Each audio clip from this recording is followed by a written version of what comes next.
Good evening, ladies and gentlemen. I'm not gonna lie, I'm pretty grumpy right now. It's not anybody's fault. It's just been a very long day. Just to share while I'm at it, anyways, in this VOD. So what did I do today? So I had to go to the doctor's in the morning just to establish medical care since I'm now self-employed. That actually went relatively smoothly.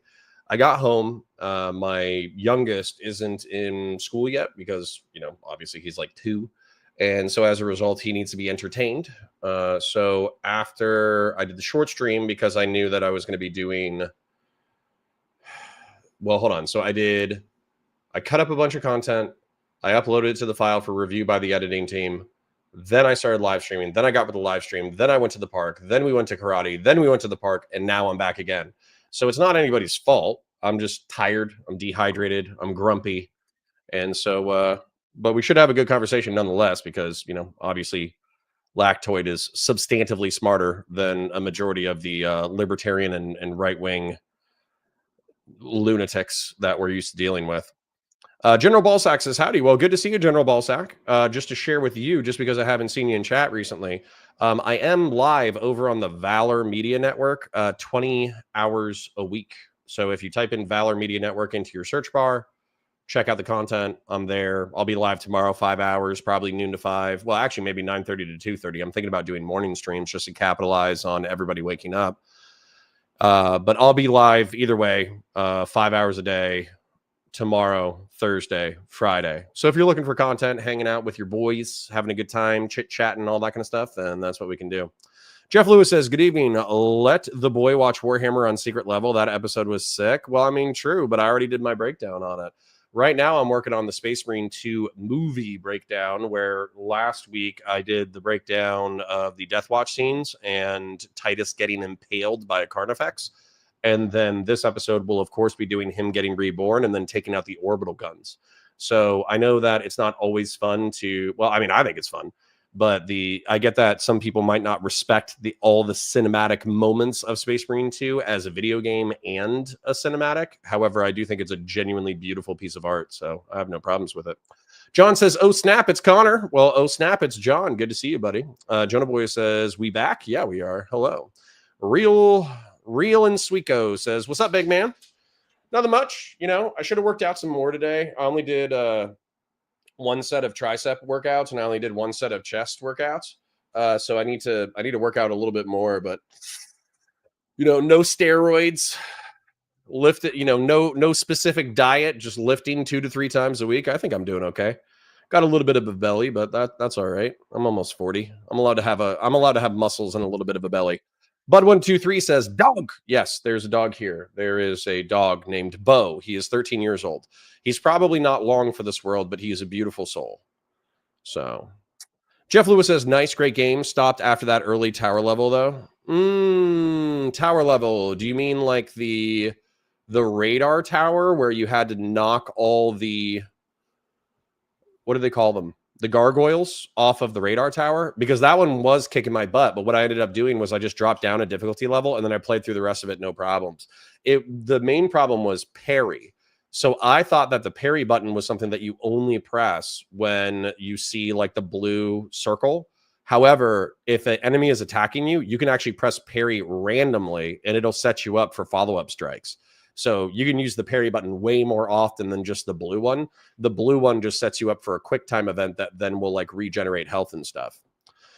General Ballsack says, no worries, brother. Working stuff, one of which is not a concern currently. Okay. And stuff. Or work.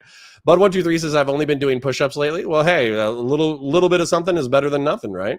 Doom Spiral says maybe just a few steroids as a treat. I mean, I think about that sometimes. I think about how there's a whole bunch of like vet bros who shoot guns and make gun content on YouTube, and it seems like all of them I think are on something called Tren, and I think some of them have done like HGH, and some of them have done, I don't know if Tren is a part of testosterone therapy, but some of them, when they get into their late 30s, early 40s, they actually openly suggest to their audience that they do TRT, testosterone replacement therapy.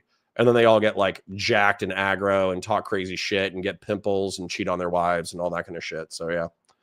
So we need to have, I mean, last time I checked, my testosterone was like in the high 5s, low 6s, which I think is supposed to be like pretty normal, like high normal, basically. So unless it drops down like below 5, I don't think that we're going to need to do TRT. Just need to keep lifting. Seeing the new monster they added to the game looks amazing. Yeah.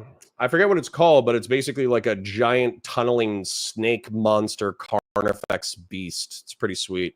Wouldn't steroids or anabolic steroids mess you up emotionally? Yeah, I mean, it makes you crazy aggro. Like I know that a lot of people who actually do steroids are like, oh, a lot of people don't know what's actually true about steroids. And as a result, you can dose it appropriately and not have half of the side effects. But one of the side effects with steroids that I know for a fact, because there was a sports physiologist talking about it, is that it strengthens your muscles, right? But it can also strengthen your heart muscle. And so if it strengthens your heart muscle, then as a result, that can cause heart complications down the line. Now, you can allegedly mitigate those, but it's kind of, kind of a toss-up, right? And I'm already paranoid about stuff with my heart anyways. I don't have any problems, but I'm just paranoid about it. So Sean Kaplan says, did you? No, I didn't. Fearmonger says, only 15 months. Let's go for more. Woo! I don't know what we did for 15 months, but woo! John says, Trigon. Yes, it looks amazing. Good. Nope. The reason to do something, women, weights, run, work, any of those will make you better. Yeah, exactly. So Bud123 says, I don't need steroids. I have anchor arms. Well, excellent. That's good. It's time on deck is 8:55. I'm going to go ahead and DM Lactoid. See when he's ready. Ready when you are. It could be contentious. It could be chill. I have no idea. We'll see. Lactoid and I were on Prime Kai last night, and I was cussing up a storm and telling young Admiral Gibbs that I can't wait for him to die, and I hope he smokes himself and all that kind of stuff, which isn't that's not very nice of me. That's not very progressive or liberal or kind or polite or Christian or anything. But he's very rude, and instead of engaging with arguments, he just launches personal insults. So eventually I just get sick of it, and I tell him to end his bloodline.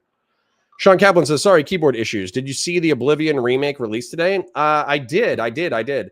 So I always get like Morrowind and Elder Scrolls and Oblivion and all those games mixed up because, frankly, they all look very similar to me. I do like fantasy. I don't like fantasy as much as science fiction, obviously.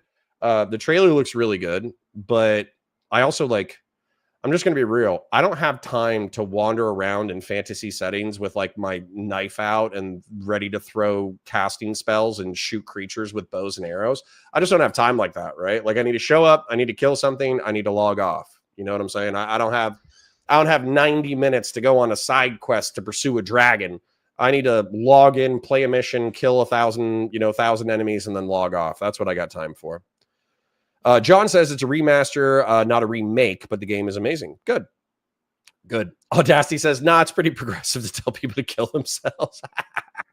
I'm going to take that as a Canadian joke, since progressives love to tell their own population to kill themselves.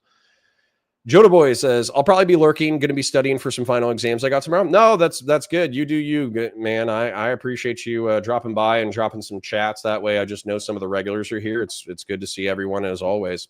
Sean Kaplan says, AKA Helldivers. I mean, that's true. It's true. I don't even really have enough time for Helldivers, but realistically, it's the perfect experience because you can jump in, kill something, jump out. Like it's actually perfect.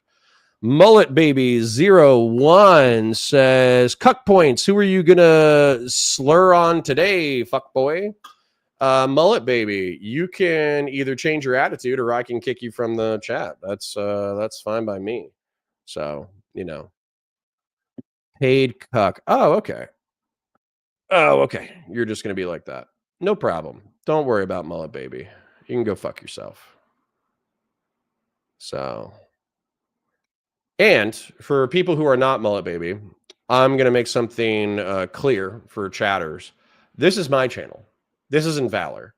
I might create content here that will then go on Valor, but this isn't Valor. This is Counterpoints. I run it how I see fit. Valor may, already there, you would get banned on Valor for that as well, but for different reasons. The different reasons being that they're trying to keep it like PG-13, right? As much as possible. Whereas here, this is my little kingdom.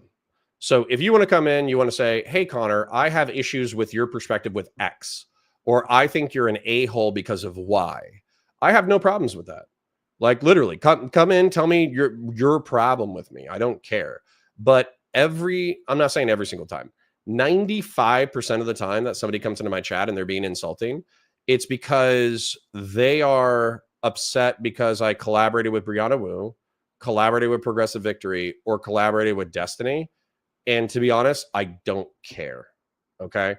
The current president of the United States is as bad as I thought he would be. He's actually worse than I thought he would be. He's imploding the international order, imploding the economy, backstabbing our allies, getting people needlessly killed, cutting social services and cutting international programs, which are getting people killed internationally, evaporating our soft power, and then he's not even reducing the budget or actually getting jobs onshored. So he's pretty much as bad, if not worse, than I thought he would be. So I actually, in retrospect, I don't have any problems with what I did for the year and a half or year that I was working for PV. I also don't have any problems with my collaborations with liberals or progressives.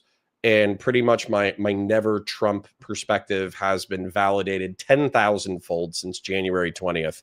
So I'm kind of like, say what you want. Your guy's the one that's imploding the economy. Your guy is the one who's made the worst April since the Great Depression. That's not me. That's you. The Father, the Son, and the Holy Spirit of progressivism, I guess.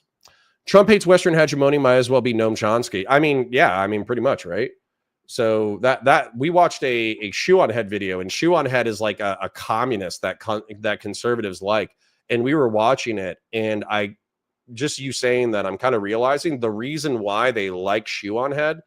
Obviously, they hate the commie part, but they like her because she has the Noam Chomsky America bad takes. So yeah, that's what they align on, is like isolation, dumb shit.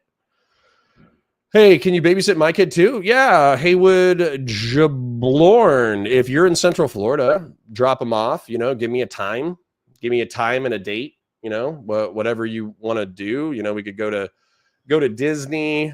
You can take him to Cheesecake Factory. Whatever you need to do in order to get by. I mean, of course, like compensation would be appreciated, but we'll see. I can babysit. Hello, Connor. I've been a peripheral viewer for a while, pre-GWAT old vet. Well, the satanic mechanic, good to have you aboard. Appreciate you.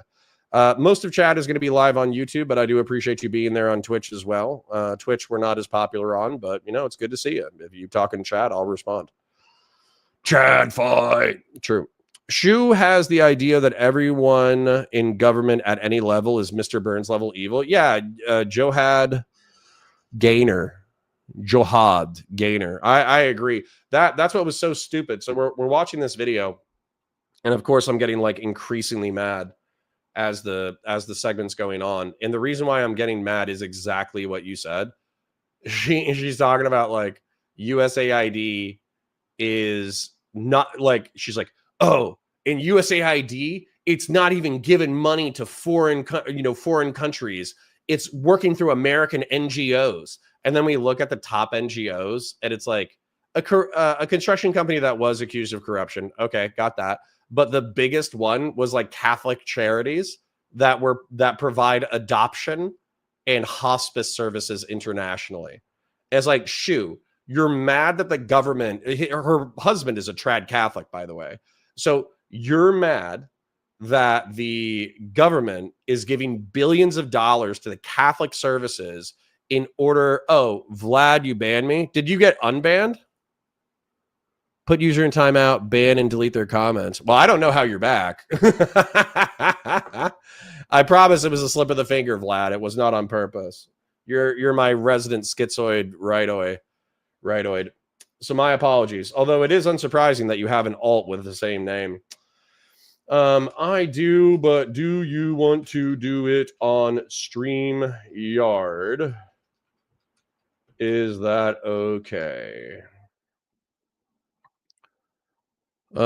Chris Rufo, whatever works for you. Okay, I'll send Lactoid an invite real quick. Dude, I love like so hold on. Vlad the Kebaber is like, asshole, you banned me. You must have timed me out. Oh, okay. Well, I mean, it was accidental. So, there you go. That's good. I'm happy you survived. Because not going to lie, it probably would have been difficult for me to figure out how to unban you. But that's cool. I'm happy you survived. I love how you like come in and like you Jew post and you're like, the world, you guys are so blind. The Jews run the world and you're all being manipulated. And the satanic devils are going to trans all your kids. Blah, blah, blah, blah, blah. And then you're like, you banned me, you asshole. It's like, dude, no offense, Vlad, but you're kind of a schizo. Like I love you because you're my longest term schizoid relationship. But you are kind of schizo. All right, Lactoid's here. Let's get him in. Wait, hold up. Can we audio in Discord? Maybe. Why? What's the advantage? Question mark.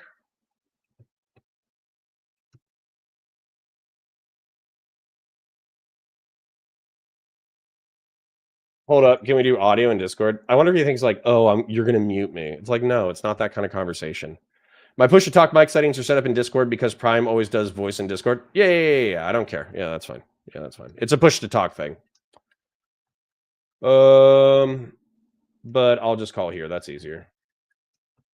Well, it looks better in StreamYard, right? Let me just call him, get voice going.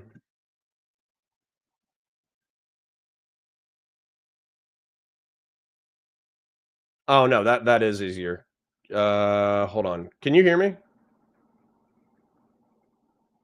I cannot hear you. I might have headphones plugged in. Give me a second. Let me screw with my shit and get chat to be able to see you.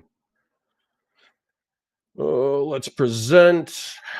Let's present the screen. Let's share the screen. Let's dox myself with my Discord. Let's turn on the audio. Should be good. Let me change my output. Sorry, Lactoid. My input should be good. My output should be Spectre. I can hear you now. And I'm just gonna do a voice call in here, and then I'm just gonna share screen into StreamYard. Does that work? You don't have to do anything. So I would just share the screen into my stream.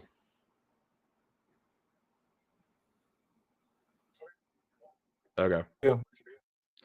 Well, that works for me. Let me figure out the best way to get you on my screen.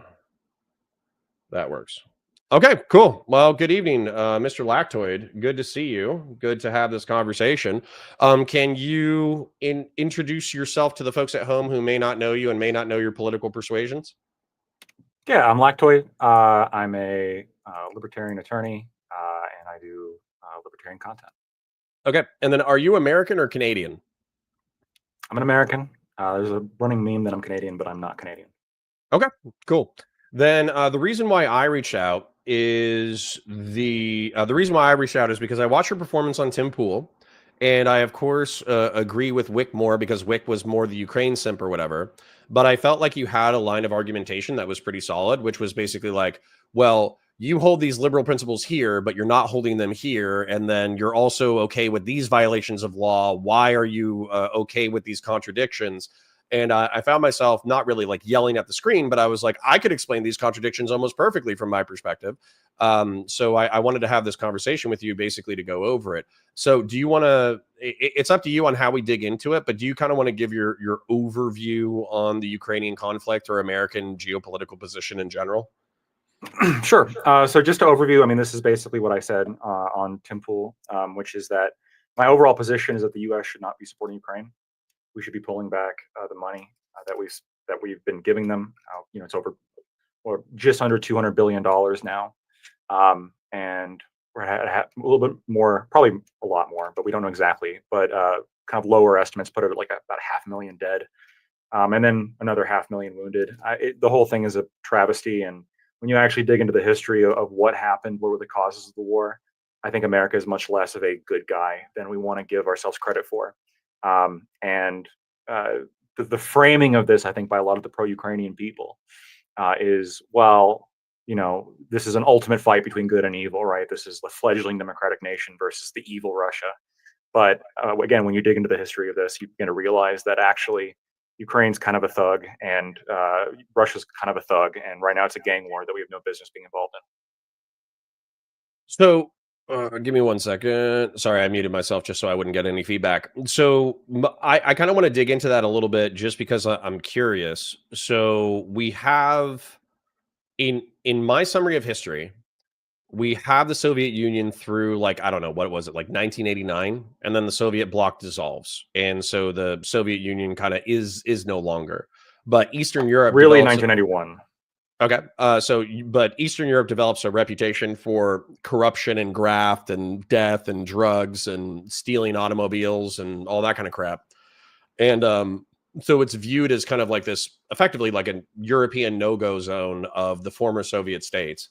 And then what happens in the 2000s, I would say, is after a neoliberal international intervention into Eastern Europe, there are some countries that start like coming towards the United States, coming towards Europe, at least from like an economic perspective, if not a social perspective. And we have things like, I think it's in 2004, we had a whole bunch of countries join NATO, like Latvia, Lithuania, Estonia, etc. And so they've all kind of come our way. And so it seems like Ukraine is the ultimate logical extension of these people, like going into the Western orbit, I guess is the best way to say it, because there's literally no other countries besides Belarus to adopt into our orbit. So why is that like nefarious, I guess, or like what's the corruption or the thuggery that I'm not seeing?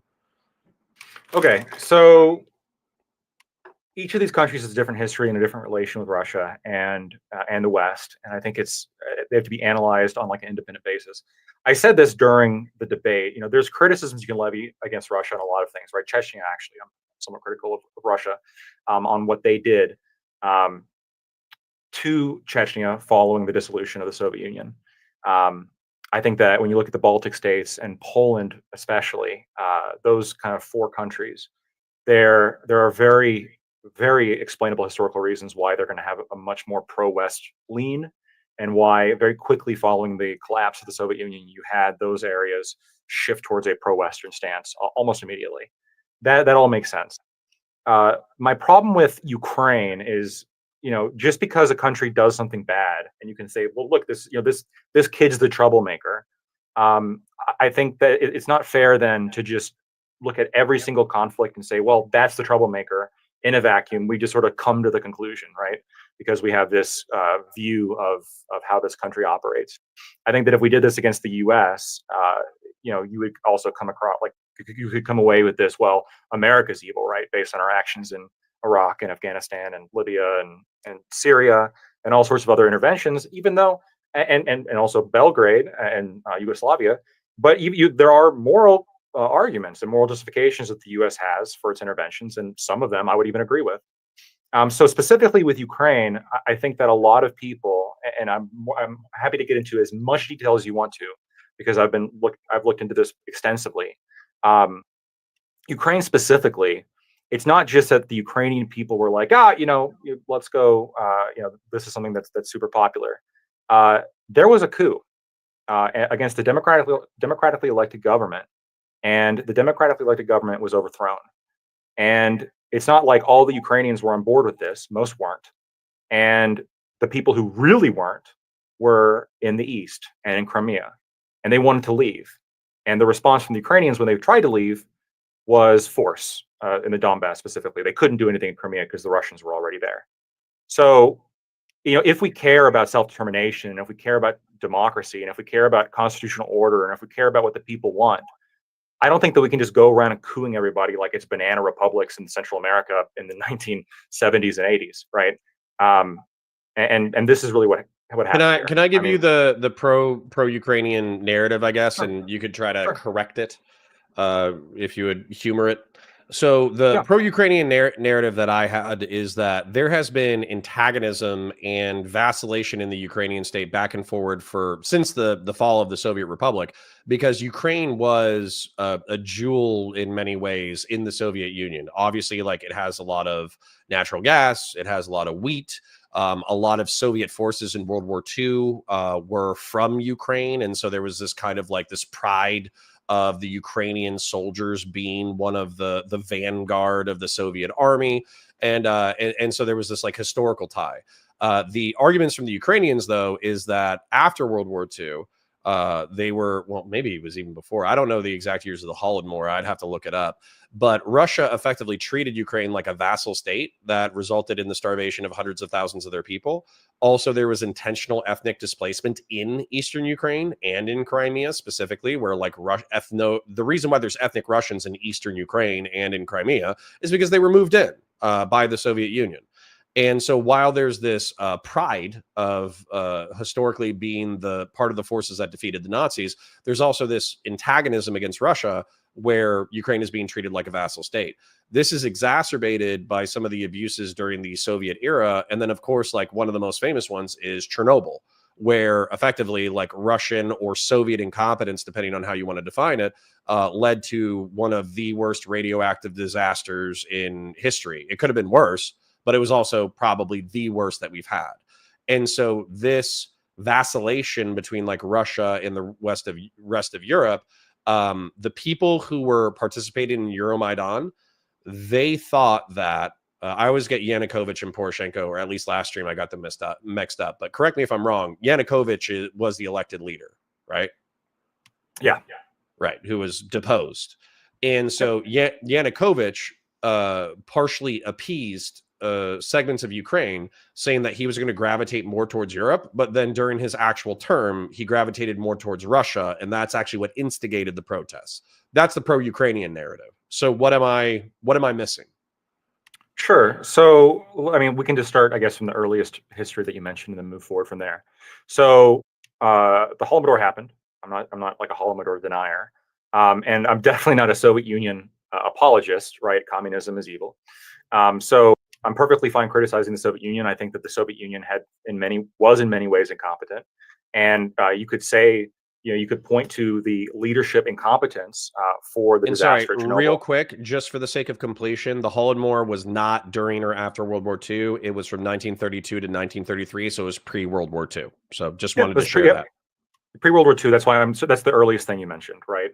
Yeah. Because the displacement in Crimea happened in the 50s, and we'll talk about that in a second as well. And there's a lot of evidence that Stalin ordered the Holodomor. There was letters to his agricultural advisors and security advisors in which he indicated, you got to do everything that you can to make them communist essentially, because there was some anti-communist sympathies in Western Ukraine, and this was absolutely like I think the evidence is relatively clear that the Soviet Union engaged in the program killing through denial of food.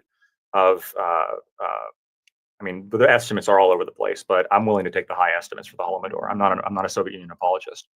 Now, I don't think it's necessarily with both Chernobyl and the Holodomor.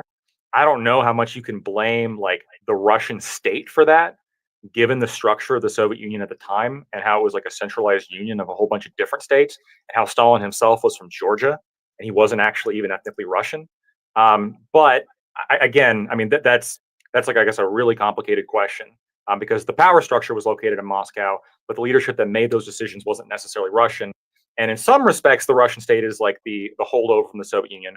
And then in some respects, it's not. And so ultimately, I don't know if you can really blame the Russian state for the Holodomor. I wouldn't do that. I blame the Soviet Union, but I was more trying to just point to like there's this narrative of like Ukrainian affinity for Russia. But I also think that there's this strong narrative like Ukrainian resentment as well. There's some. So that's all I was trying to point to. There absolutely is some. And you saw this in World War II when Hitler took advantage of some of the anti-Russian sentiment that was located within Ukraine. And when he set up a Nazi puppet state that was run by Stepan Bandera, right, who currently is very popular amongst the current Ukrainian population. But there is a history of like ultranationalists that exists within Ukraine. That's 100% true. All the arguments I'm going to make are going to be based on like statistical reality and surveys that you look up in Google. I'll send them to you. Right? I'm not trying to hide Well, anything. and I'll to send you cut to the everything. heart of it, I have no problems listening to you. I appreciate more intelligent and thoughtful conversations, no matter how many times I told Admiral Gibbs to kill himself last night. So that, my bad. But and I have no problems digging into the details. But effectively, like that's where we would probably cut to the principle of the matter, I guess, is why is it okay for Euromaidan and for the Ukrainian nationalists who want to gravitate towards Europe to effectively seize power? And then why should the Eastern Ukrainians tolerate that when they effectively like wanted a stronger relationship with Russia and also supported Yanukovych, even like through him being deposed? So that's kind of like the moral thrust of it, I guess. Yeah, I mean, like, part of me wants to cut to the chase as well, but like, there's a couple of foundations I have to lay because there's a couple of things that were said that just need to be corrected. When you say Crimea was ethnically cleansed, this is true, but it's not in the way that it's framed. Crimea was never mostly Ukrainian. It was ethnically Tatar. It was like Muslim Tatar, and then through the 50s, the Tatars were moved to Tatarstan and other areas of Russia, and Russians were moved in. At no point in history was it Ukrainian.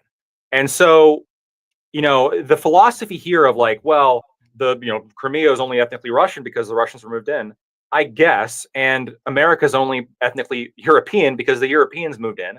And there's some people who argue for like land back to the Native Americans. If you're one of those people, I think you can make a very strong argument that the Tatars should be given Crimea and the Russians should all be kicked off or whatever. But personally, I'm not a big land back person. I don't think Americans should have to give up their land to the Native American tribes. And I don't think the Russians living in Crimea should have to give up their land to the Tatars. I think that for me, like, what's important is the will and the constitutional rights of the people living there today. And when you look at the history of Crimea specifically, I mean, I think the data is just overwhelmingly on the side that they, at least since the fall of the Soviet Union, right? Maybe back when it was mostly Tatar, who knows, because we don't have the stats on that. But since the fall of the Soviet Union, Crimea has not wanted to stay with Ukraine. In the same way that plenty of Ukrainians didn't want to, didn't want to join with Russia, right? They did vote to leave the Soviet Union in 1991. In the same way, Crimea voted to be an independent republic in 1991 and attempted to leave the Ukraine in 1992, which the Ukrainians denied. So that Crimea does not want to be part of Ukraine. And if we're going to appeal to this idea of like, well, people should be able to have independence from like this other ethnic group or this other state if they want to, I can buy that. And I do think there should be an independent Ukrainian state, but it can't include the areas that you've been disenfranchising and oppressing for decades. Crimea should be able to leave Ukraine, point blank. The Donbass should be able to leave Ukraine if they want to, right? And the Donbass is a little bit more complicated than Crimea. With the Donbass, do you include like Donetsk and Luhansk? Well, yeah. So, parts of it. So, the surveys that I've seen from the Donbass are that the separatist areas of the Donetsk People's Republic and the Luhansk People's Republic, as of basically following 2014, were overwhelmingly pro-autonomy, and that autonomy was attempted in Minsk I and Minsk II. There are other areas of Donetsk and Luhansk where the polling does not show that, and so. So you would suggest a partition of those states, effectively?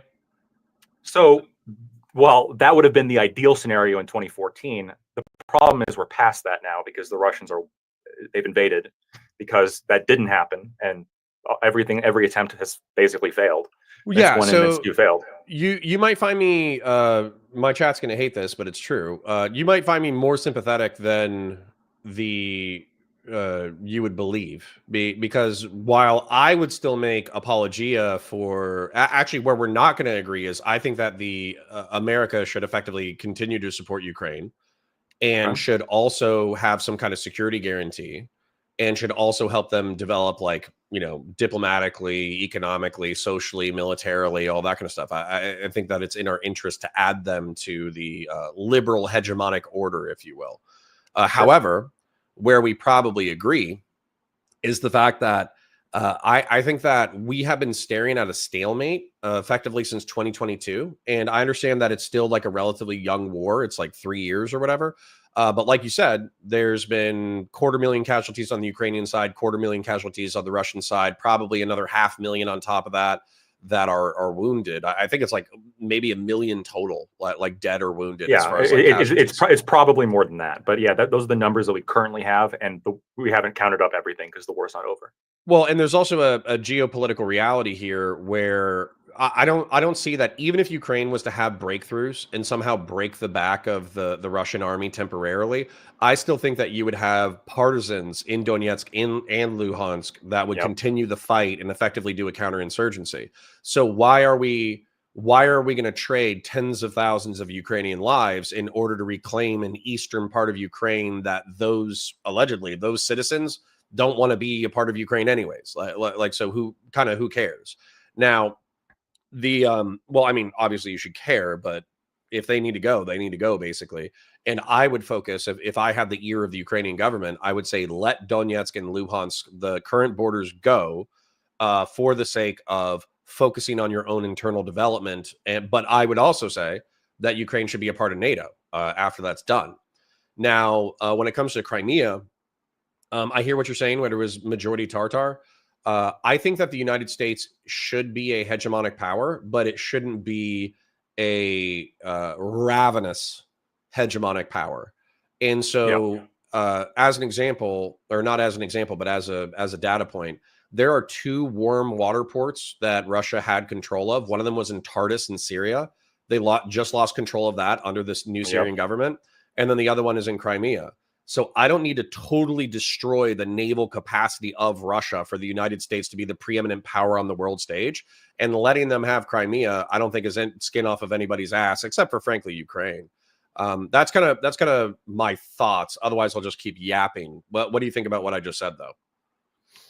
So, I mean, there's like 2 kind of, I want to like bifurcate this because it's difficult. I think there's a moral argument, I think, that very much applies to the independence and the self-determination of the people of Crimea and the people of the Donbass. But then there's also, I think, this geopolitical reality that you're referencing. It is 100% obviously the case that Sevastopol is critical for the Russians, and they will not give that up. Like that is like obvious, right? Now, there's nothing like inherently morally good or bad about that, but it just is. But I think that if you're going to make an effort to do something geopolitically, you have a responsibility to measure the blowback. So and this kind of goes to the NATO question. I agree with you that if somehow Trump, which is not going to happen, if Trump pulls off some kind of crazy diplomatic maneuver and cedes all the land the Russians currently hold to Russia, but the rest of Ukraine joins NATO, that will be a geopolitical victory for the United States, one of the most impressive that we've accomplished. That would be incredible, and I'd be in favor of that. That'd be awesome. All right, but it's not realistic, and because it's not realistic, I think that maintaining that as like a kind of pie in the sky dream is just going to lead to more death because the Russians will not accept. I want to press you on this just a little bit, though. So the Russian argument, and this actually goes to a quote from Nixon. It was actually really funny. He was talking with Henry Kissinger, and he said he was talking to like some Israeli lady, and she was like, "Hey, don't be naive about the Russians. The Russians will like turbo F you the second that they can." And Nixon was like, "Hey, listen, don't worry about it. Have you ever heard like the Russian golden rule?" And she's like, "What?" And so the golden rule, of course, is like treat others the way that you want to be treated, right? And so what Nixon said is, with Russians, the golden rule is treat others as you are treated. And then Henry Kissinger said add 10%. And so that's a kind of like geopolitical skepticism that I would approach the Russians with.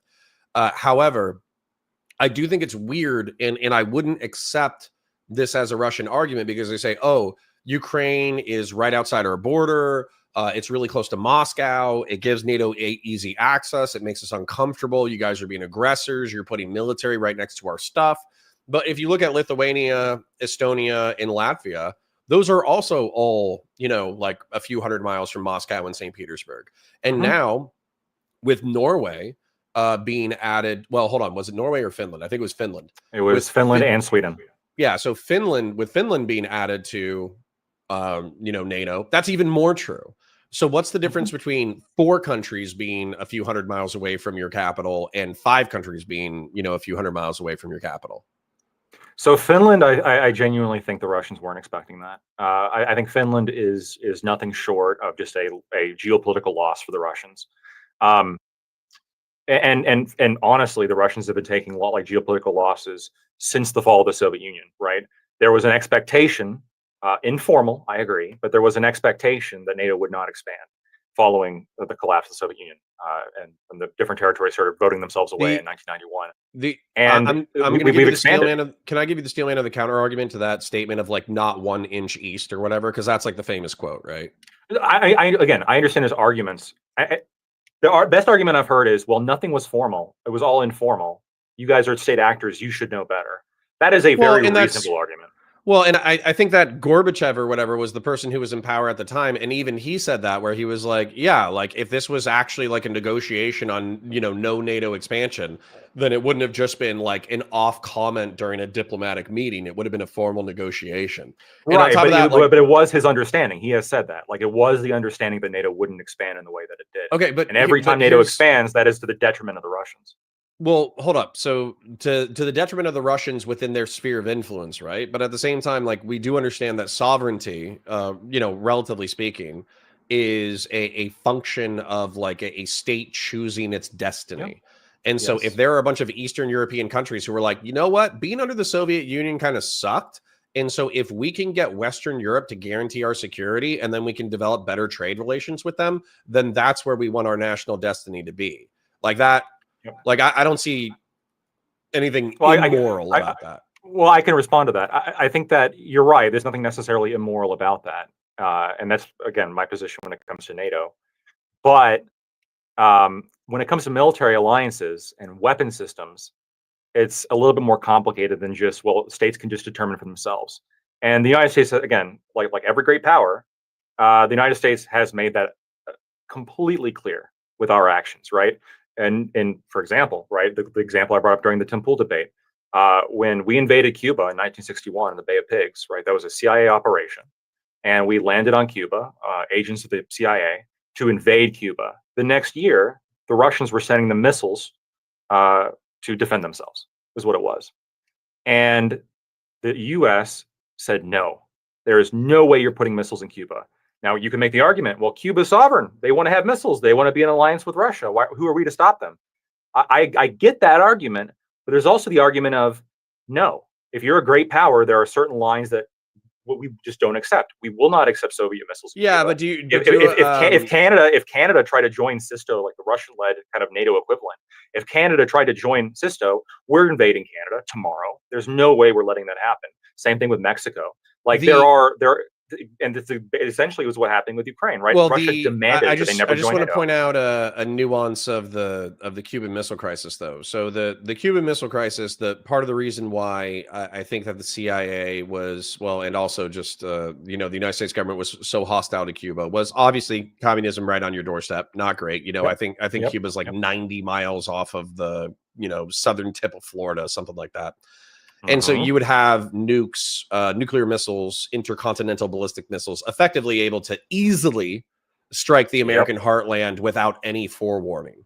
Now, the irony, of course, is that we had set up this capacity in Turkey.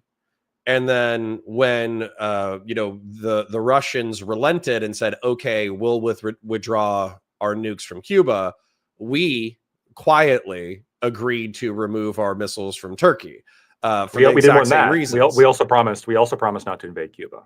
That was another part of that. Gross. So but hey, listen, probably historically necessary at the time, right? So like I get it, and we came close to nuclear Armageddon as a result of our aggression with Russia. And I'm not blaming the United States for or blaming Russia specifically for us coming close to nuclear Armageddon. There was antagonism on both sides for that. However, we almost ended the world in nuclear holocaust at least once that I know of. which was that Russian sub commander getting the authenticated order to actually nuke the United States without raiding headquarters. Wild story. Yeah, without radioing headquarters. That was his orders. Like, if you receive this message, you are to surface and fire your missile load into the United States. Do not call us. This is like that. He got that order, and then he was like, I'm not going to end the world without making sure that I'm doing the right thing. And so he surfaced and radioed Moscow and ended up saving the world effectively. You know, the Soviets punished him for that, by the way. Did they? You know that? They punished him? Yeah, initially he was seen as a hero, but then he was quietly retired and kind of exiled. Well, listen, if I get quietly retired in Russia, I'll count that as a blessing, okay? Because the other option is good point. The other option is just getting, like, shot, in Siberia somewhere and fed to the wolves. So, and by the way, getting shot and fed to the wolves is also probably humane in Russia. So that, there's plenty of Russian things that, so, all right. So we kind of agree on, like, the real politique, I guess, of the situation. And to give Chad a quote, it's my favorite quote. There was a city in Greece that was neutral during a war between Athens and Sparta. And the Athenians sacked the city and, like, killed all the men, kidnapped all the women, enslaved the young boys, all that kind of stuff. And some of the city elders who were spared, they asked, like, hey, like, we remain neutral in the war. Why are you attacking us? And the Athenians said that the weak, wait, hold on. It's the powerful do what they can and the weak suffer what they must. And that is not a moral statement. That's more of a geopolitical reality. And so if Ukraine doesn't have the capacity to, actually, I want to disagree with somebody in chat in a second. If Ukraine doesn't have the capacity to defeat Russia on the field of battle, then at that point, it just becomes like a reality of, like, okay, well, what are we negotiating for? Right? Because war is diplomacy by other means. And sorry, let me just challenge somebody in chat real quick. So Le Pierrome was saying that the United States has not enabled Ukraine in order to sufficiently win the war. But here's the thing. When you're getting, like, modernized tanks, when you're getting Bradleys, when you're getting ammo, when you're getting HIMARS, when you're getting artillery, when you're getting training from some of the best military forces on the planet, you don't need F-35s in order to win the war. You need to competently deploy the military forces that you have. And I think the frustration that I've had as a former military guy is effectively watching Ukrainian armor charged headlong into Russian lines unsupported by infantry over and over and over and over and over again. And so it's a waste of armor. It's a waste of the way that you deploy these resources. So yeah, like show that if you want to be a steward of an F-35, then you need to show that you can handle an Abrams. Yeah, this person, I don't know. This person's been saying it's okay. You don't have to look at my chat. I'm looking at. They're pissy. I look at both chats. Yeah, I look at both chats. That's fine. But I guess maybe I didn't make this clear. There's the real politic, but I think that the real politic is, like, it does involve moral calculations as well. For example, like, if Canada had, like, a pro-Russian coup, I know it's not very outside the realm of reality, but let's just say, work with me. Yeah. Let's say it had a pro-Russian coup. We would play fuck games with them, for sure. Yeah, well, we would, but I think that if America sent a message to Russia saying, do not let Canada join CISTO, do not let them join CISTO, and the Russian response was, nah, maybe we'll let them join CISTO. It's up to them, right? Maybe this new government, right? If they want to join CISTO, maybe they can join CISTO. I think that reaction is immoral because the consequences are known, and the consequences is a U.S. invasion. I think that our response to the Russian demand that Ukraine not join NATO, knowing that aggression was likely going to be the result of that, because of course, I think there's a moral implication there. We knew people were going to die. We knew that we're going to have to dump tons of money, and we're going to have to sanction Russia and make their lives worse, and the Ukrainians' lives obviously worse because they're getting bombed. Like, the real politique there, I think has bled into, like, real moral calculations. So and right now it does too, because one of the red lines the Russians have said, they're not accepting Ukraine ever join NATO if there's going to be peace. And we can say, okay, fine, fuck you. There's no peace then. All right, well, then the war is going to continue for another 4 years. Well, yeah, the Russians are going to take it. They're going to take everything that they want. But what I would do basically is, at that point, I would say, so Trump allegedly had what I thought was an okay idea, which was we're going to force the Russians to the table, and if they don't accept, our terms, then we're going to open the floodgates as far as like aid, cash, weapons goes, etc. Right? That would be my stick. That was my initial idea, but there's problems with that too. Well, sure, I'm sure there are. My carrot would be you get borders as is, Donetsk, Luhansk, whatever, and then Crimea. But then I would effectively try to get Congress or, I don't know how we do treaties these days, because obviously Congress should be involved in treaties, but it seems like we do all sorts of international agreements without the approval of Congress. So I would try to get congressional approval effectively for like a unilateral defense, authorization or something for this is effectively the border. And if Russia invades, we can provide military support up to and including American boots on the ground. And then hopefully that would be sufficient to keep the peace. And then maybe decade on, we could reevaluate NATO. Yeah, that was obviously I've been following the war, but like over time, my knowledge about the history of it has increased as I've been looking more into it. Even not the last couple debates, but several. I mean, maybe it was a year ago now. There was a panel where I basically had this opinion that there needs to be some kind of like security guarantee. The problem is, I just don't think it's realistic at this point. In the same way that there is just simply no way that America would accept Canada having some kind of security guarantee from Russia. Part of the problem with like the idea of there being a security guarantee I am going to listen to exactly what you're saying. However, I think that you could make the same moral argument for Latvia, Lithuania, Estonia, and Finland, and Russia has accepted that. Well, none, but they've accepted it because they had to, right? And this is where the realpolitik comes in. Sure. Lithuania, Estonia, Latvia, those jumped over when Russia was imploding, right? We're talking about right after the collapse of the Soviet Union. We're talking about an era in which it was that the poverty rate in Russia was staggering. The people there were suffering. The GDP was on a horrible decline. Crime was rampant. It was one of the reasons why Putin is so successful is because he got lucky and came into power really on the tail end of that when Russia was recovering from the economic shock therapy that they were put through. And so I'm sure if Russia was in the position to say no, they would have, but they simply were not in the position to say no when it came to the Baltic states. And they were not in the position to say no for most of the countries, right? And honestly, I think that with how preoccupied they've been with Ukraine, they really weren't in the position to say no to Finland. But I'm sure they wanted to, right? The Finnish joining NATO is a huge blow. So but Ukraine's different. Ukraine is different though, because Ukraine is different now. Again, because Ukraine is different, right? They are currently winning a war with Ukraine. Ukraine is receiving tons of aid from the West and still losing. The main problem in Ukraine right now is not equipment; it's manpower. That's the main issue they're running into. And for historical reasons, like there is some deep history here. The Russians see Ukraine very much as perhaps in similar ways to how the U.S. sees the Marshall Islands or some other country that is very much no, you guys can't be here, right? This is like this is the line. This is where we're drawing the line. This is like our brother nation. This is the nation that you guys can't come into. This is one that has one of the shortest and most poorly defended routes to Moscow in terms of terrain. It's one of the most difficult to defend. It's a country that has a large military, a large population base, and if there's NATO boots on the ground right up along the border, this is just an unacceptable security scenario.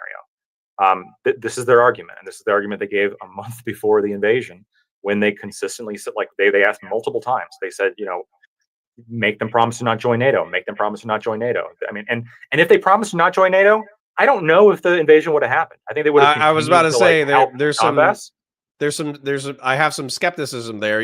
The Richard Nixon quote pops back into my head: "Do unto Russia as Russia does unto you," plus 10%.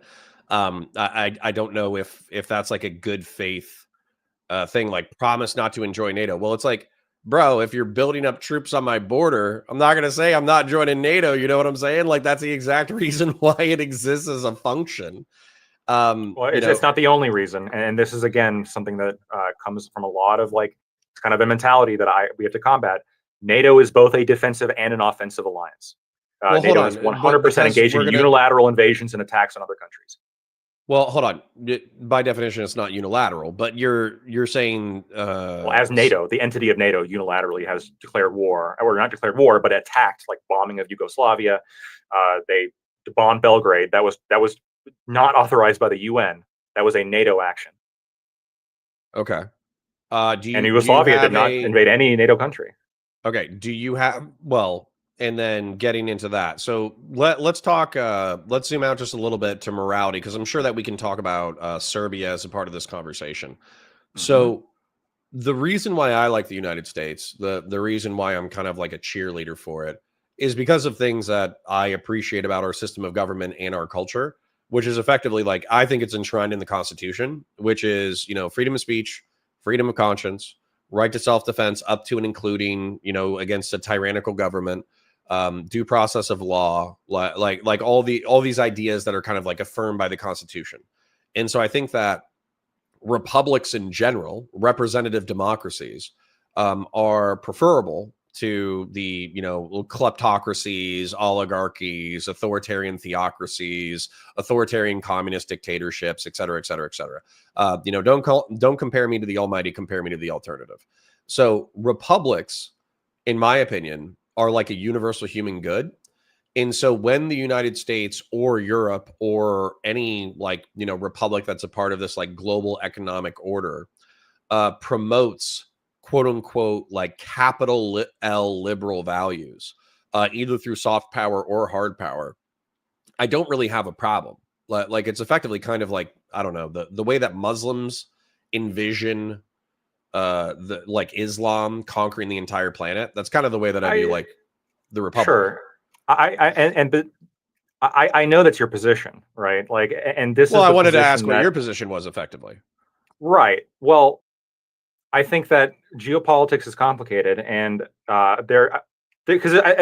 maybe this is a very simplistic view of your position, but I'm pretty sure that kind of the end result of this position is almost like, well, sometimes you got to break a few eggs to make an omelet. Like if the U.S. does something, even if it's fucked up, if it leads to like more U.S. hegemony over different areas, and it leads to like more republics and more flourishing of rights and everything, then it's worth it, right? This is, we're going to bring democracy to Iraq, right? This was the Bush argument for his actions, and to some extent, I can get behind this argument. I like if you have a tyrannical, if a government goes beyond a certain threshold in being a tyrannical, rights abusing organization, like Nazi Germany. I know that there was other things that they did, right? That why we invaded them, but let's just assume we found out about the Holocaust.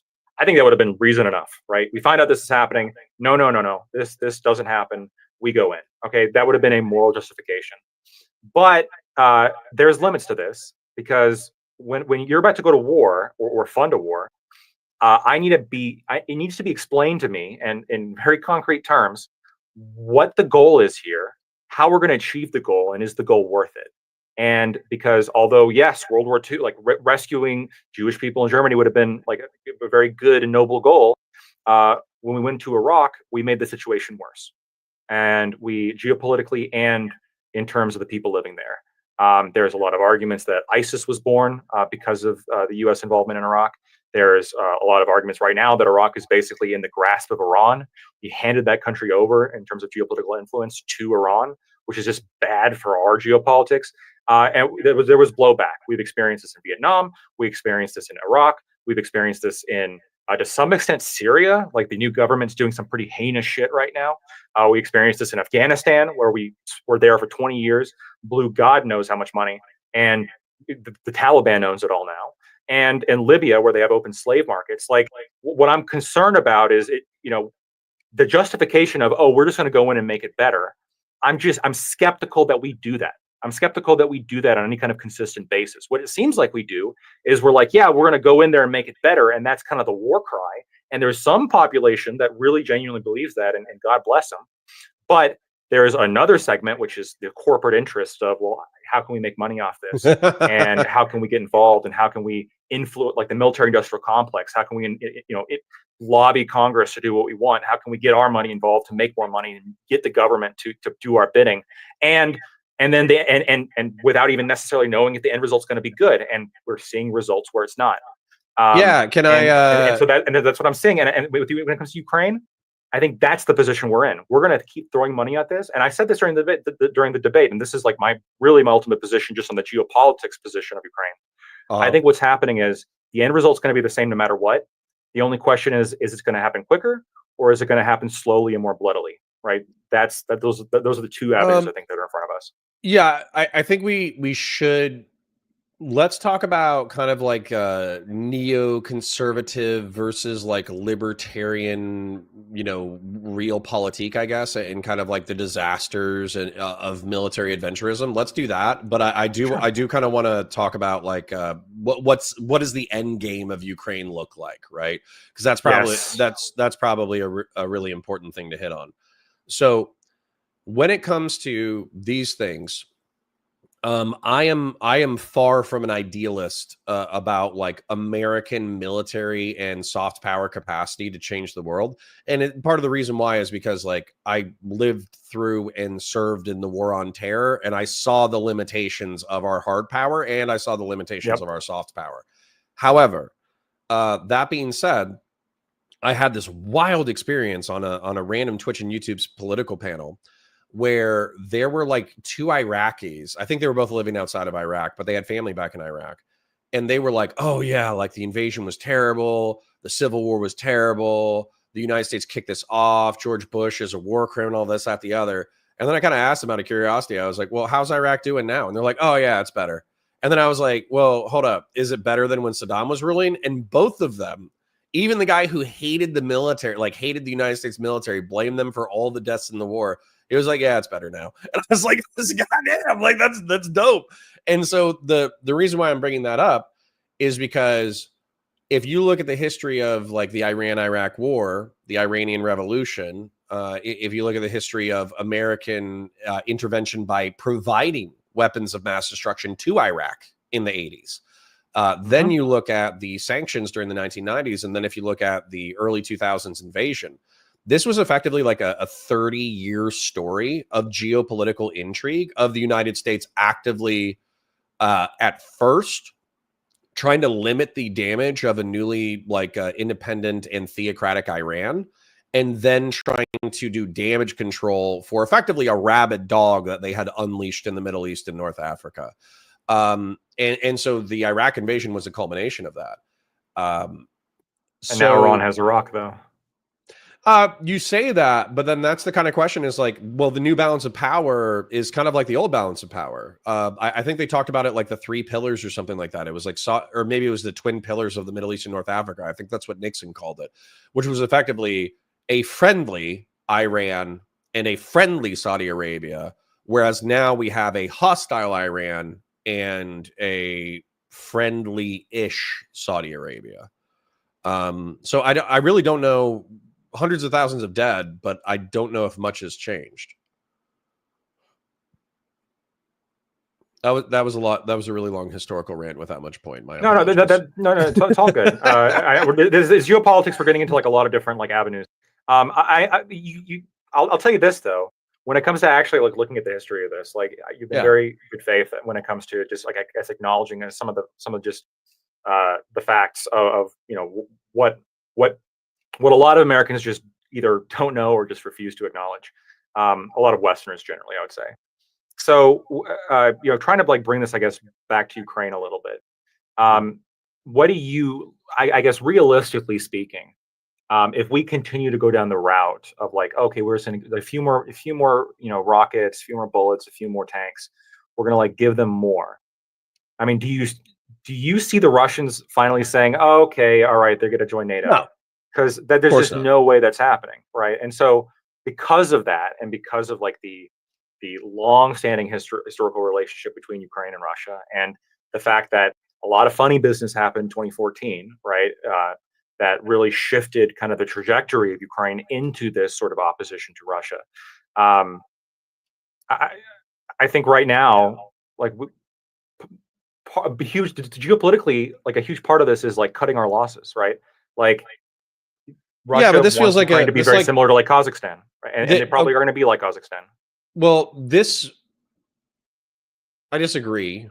Reason being, in Iraq, and in Afghanistan to a certain degree, I think American forces who fought in the war on terror were very frustrated with the locals, where we were effectively dumping billions of dollars into their infrastructure, billions of dollars into training, billions of dollars into security, their security apparatus, and they didn't seem to want it. Right? They didn't seem to want to be a part of like the American global hegemonic project. Right? Yeah. And so as a result, what ended up happening was that was proven almost immediately as soon as the United States picked up stakes. All of Western Iraq fell to ISIS within, like, I don't know, a month or two of offensive operations by ISIS. And then it took, like, I don't know, 2 or 3 years of Shia militias and the IRGC, which is Iran's Republican Guard Corps, like in concert with Shia. Yeah, and the Kurds, in order to take back Western Iraq. And then in Afghanistan, I think it fell to the Taliban within 11 days. So there was no will to fight. Time. But I look at Ukraine and I think to myself, it's like, well, hold on. You know, Afghanistan fell in 11 days and Iraq fell in like a month. They've been fighting for 3 years. And so I get that, like, there's arguments about manpower, average age, all that kind of stuff. I concede to all those realities. But it also seems that they have an infinitely higher will to fight than either Iraq or Afghanistan. So the higher than Vietnam. So why wouldn't we support? Not higher than the Vietnamese. I would agree. Higher than the South Vietnamese? I'm talking about the South. The South. Okay. Yes. Yes, obviously the South Vietnamese. No. The Viet Cong or the North, absolutely not. I mean, we're going to agree. So I'm stating the obvious. The North Vietnamese continued to fight despite suffering grievous losses for a decade. If you actually look at the what was the Tet Offensive? If you look at the Tet Offensive, it was like a military disaster. They lost thousands of men, thousands of material, all that kind of stuff. And they inflicted relatively minimal damage, but the propaganda win was huge, and they continued fighting afterwards. They never quit. So the South Vietnamese, for sure, they collapsed pretty quickly. Well, so my Afghan government collapsed quickly. I agree that the Ukrainian. I can make this focused, which is if we see the South Vietnamese fall apart, if we see the Afghans fall apart, if we see the Iraqis fall apart, and then we see the Ukrainians continue to fight, why wouldn't we support the Ukrainians? Because they're still losing. Like I understand it's not going to happen as quickly, but in some ways that's a curse, right? Because the Russians aren't going to give this up, and so they have the will to fight, and so they're going to stick their thumb in this finger trap, and they're going to keep on pulling, and they're not going to let go. They got their arm in the croc's mouth, and they're fighting with the croc, right? This is what's happening, and more people are going to die, and it's going to cost more money. This is a non-ally country. And we've already given just under $200 billion. This is a non-ally country, and there's like Western and U.S. mercenaries that are actively operating in Ukraine right now. And this is, again, a non-allied country.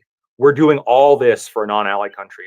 Obviously, Ukraine is geopolitically important. Obviously, sorry, I keep eating trail mix. I think it's Earth Day today, and my wife made me a vegetarian dinner, so I am starving.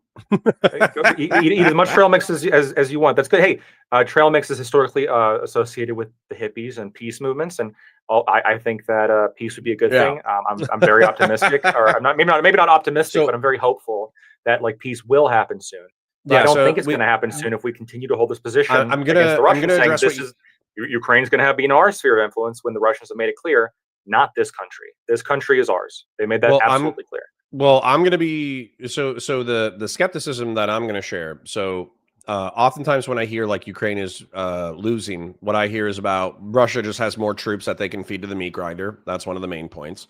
The other one is that the average age for people on the front line is old. It's like 40s or something like that. Then they also talk about like the Russians making territorial gains, but when I check the Russian territorial gains, they seem pretty minuscule, particularly for like the life and materiel traded for the territories that they're getting. So that's where for me it's like they're really not. They thought they were going to take Ukraine like instantaneously, and now it's 3 days. It's 3 years. Yeah. So the territory they've been gaining a lot more territory than you might otherwise think. It is like a small amount across a massive front line. And so like yeah, like when you combine it all, it's like more than a lot of European countries in terms of total land area. But yeah, like like the little bit of gains across the whole front line, it doesn't look that big. It is significant, right? It is overall Why? significant, not only in terms of land gains, but also in terms of like the terrain that they're capturing.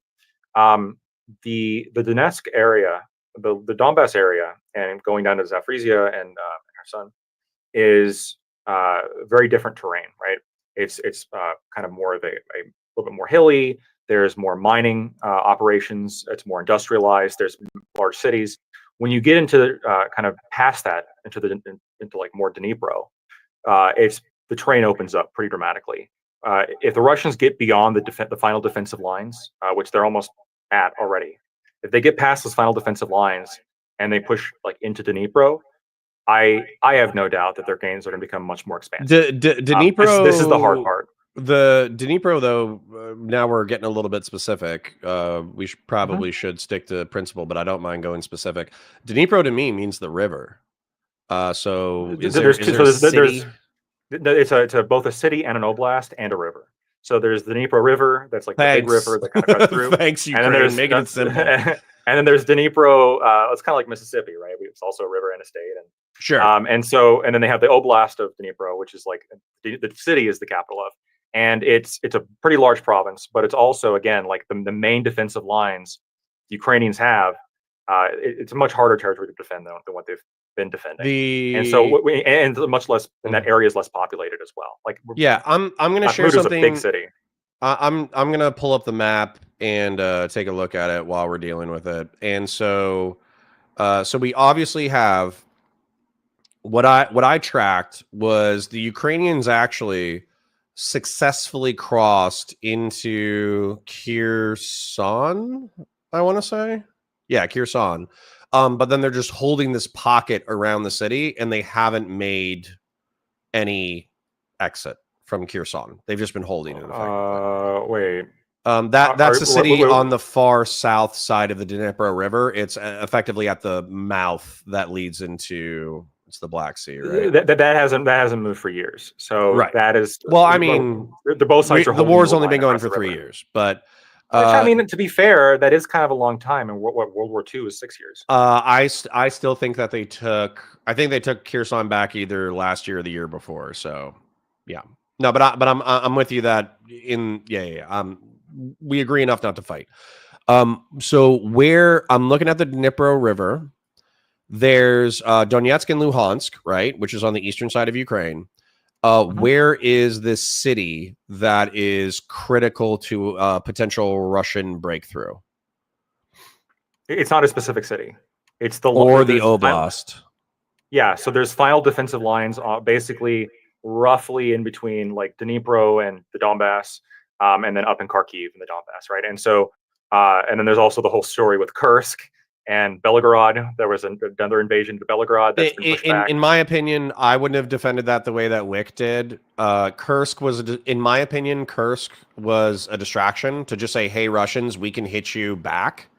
And then, in my opinion, if they had held Kursk, which I don't think was really possible, but if they had held Kursk, they would use it in order to gain territorial concessions in other That was the areas. argument. Yeah, that was the argument. And I mean, I understand the logic of it. The problem is like they've lost Kursk.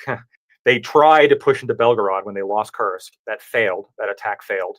And Yeah. now they're holding on to a very small portion, and the Russians are moving into Sumy, which is I want to explain something across the about border. maneuver warfare in a second that I don't want to forget, but I do want to take a look at the Dnipro Oblast Yeah. before I make a move anywhere else, because I do feel like it's important. Oh, okay. So Dnipro Oblast, it's just north of the city of Zaporozhye, which I think should be given back in territorial negotiations. And then That's never effectively, happening. Well, given back to the Ukrainians, the Russians will never accept that. why? I don't think they care half as much about the Zaporozhian Oblast as they do Donetsk, Luhansk, and Crimea. Well, I agree that the people of Donetsk, Luhansk, and Crimea are like the most pro-Russian, but Zaporizhia and Kherson are very strategically important, and Russia has already annexed them, and if giving that up would be just politically infeasible right now. They're just not going to. Well, then I guess my concern or my anxiety then is that the Dnipro Oblast is effectively a substantive amount of the line, right? Because immediately Uh-huh. east of it is Donetsk, immediately Yep. northeast of it is Luhansk, immediately to the south is Zaporozhye. So the Dnipro Oblast is effectively the front line in a lot of cases. It is, yeah. So in the southern part, there's currently fighting in Dnipro on the southern part. There's Luhansk is almost entirely occupied by the Russians. Donetsk is split, and there's still some portion of Donetsk that is controlled by the Ukrainians, and those are very important defensive perimeters that they've set up there, and that's where a lot of the fighting is happening. Where most of the fighting throughout this war has really been happening, actually, what has been in Donetsk. And then you had the kind of the adventures up in Kursk and then Belgorod, and that was pushed back. And then you have movement into Sumy. There's also a small little, it's I forget the exact, I think it's in Kharkiv. There's a small little offensive that the Russians have launched, but they don't seem to be really pushing that too hard. They've occupied just a few border and towns. wasn't that kind of the story of Kharkiv, though, was the fact that like it was an important city for the Ukrainians to hold in the northeast in order to maintain their battle lines, and then they actually did hold it, although the city is effectively like substantively rubble at this point. I mean, that could be true. I'm not like, I'm very educated, I guess, on where the current state of the war is. When it comes to like, there was a lot of territory being traded in the first like month or two of the 2022 invasion. And so like, I can't remember every city that was taken and given back and taken. Like there was a lot of trading that happened before things kind of settled into the sort of grind where they're currently at. So in my ideal world, so we've kind of talked about morality, where I said that I have the more neocon thing, where I would want to bring Ukraine into the fold effectively, because I think that the fight for liberal democracy or representative republics and free markets and all that kind of stuff is a good thing, like a universal human good that I would embrace. You're saying that it's not worth the blood and the treasure, and on top of that, like Ukraine is in a very precarious position, so effectively, yes. They might be, even with our support, they might be on the verge of losing. So what my question to you though is, if you yank the rug out from their feet, don't you effectively guarantee a loss, where the Russians not only take I don't know, somebody said 19% in chat. Not only do they take 19% of the country, but they take the whole thing. So the Russian design. I'm going to be a dick real quick, and I'm going to appeal to emotion. Aren't you effectively condemning millions of people to being under the thumb of like a kleptocratic oligarchical regime because you're yanking out the support while they're in the fight for their life? So two answers to that. The first answer is they're losing either way, and I think that one path is much more bloody than the other path. The other answer I have is I would love to see a peace deal being made to avoid to salvage whatever America can in Ukraine. Okay, to salvage it, that would be great. I would love to see that. But there's going to have to be serious concessions, and the concessions are the land that Russia's already gained, and no NATO, and no kind of security guarantee that would make the Russians feel insecure about their military control of the whole situation. Those are the concessions you have to make. And then there's a third point I want to make as well, which is, we're dooming millions of people to live under the thumb of an autocratic ruler. I think Russia has designs for Ukraine, maybe similar to Kazakhstan, which is like this sort of not directly occupying it or owning it, but more of a kind of like an orbit country that is like an important trading partner, an important kind of a country for Russia to deal with. I think that's kind of their idea of what they want to turn Ukraine into. But currently, Ukraine isn't like this beacon of democracy. Like that needs to be made clear. There's an argument that maybe we could turn it into one with enough pressure.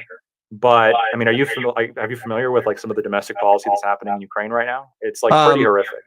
I'll kind of I'll jump ahead a little bit conversationally, just because anytime that you say like, they suspended the free press, then I'm going to say, oh, well, these were pro-Russian antagonists. And they're going to say, oh, they suspended elections here. And I'm going to be like, well, it was a conflict area that had Russians in it. Or what's another one? You on your I'm trying to think of another one. And then also, what is it? Zelensky. Oh, I'm so sorry. No, that was my fault. That was my fault. I was muted. I went into a rant and I Okay, didn't I know can I hear was you now. muted.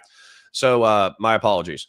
I was going to say, I was going to jump ahead conversationally from that question, which is basically like, are you aware of Ukrainian domestic abuses? What I would do is, if you were like, oh well, they're oppressing Russian ethnic speakers, and I'm going to be like, okay, well, they're at war right now. They're suppressing the free press or whatever. Then I'm going to be like, okay, they're going to accuse these people of being pro-Russian antagonists. When you're talking about, I'm trying to think of like another example. Oh, actually, this is the perfect example.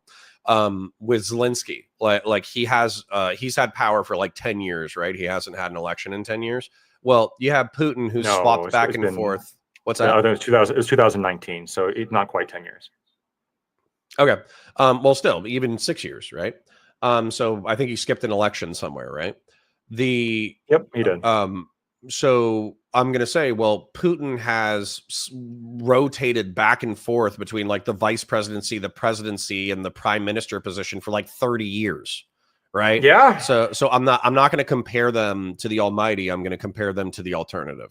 Well, hold on. We shouldn't fund Russia. Okay, there's plenty of criticisms you can levy Russia. But what I'm saying is that like, I think that when we're picking who to fund and we're picking who to like support, it should be based on like, is this like power structure good, like deserving enough of our support, and is it actually going to be successful? I think for either of these questions, the answer is no. I think that they're losing and they're going to continue Why? to lose. Well, I'll explain, right? Not only are they losing, but because of what we talked about earlier. But then in terms of like, okay, well, what's the power structure here? Well, you're talking about a power structure that had their boot on the necks of millions of people in Crimea for decades, right? They're no stranger to oppressing people. They oppressed people in the Donbass in 2014 when they committed war crimes, when they launched unguided rockets and cluster munitions and engaged in torture of the people living in the Donbass. The Ukrainians absolutely did this. And this war was happening from 2014 to 2022. The Ukrainians did not like show any sign of letting up. Now, obviously, 2014 was the bloodiest, but they didn't show any sign of like pulling back their quote unquote anti-terror operation.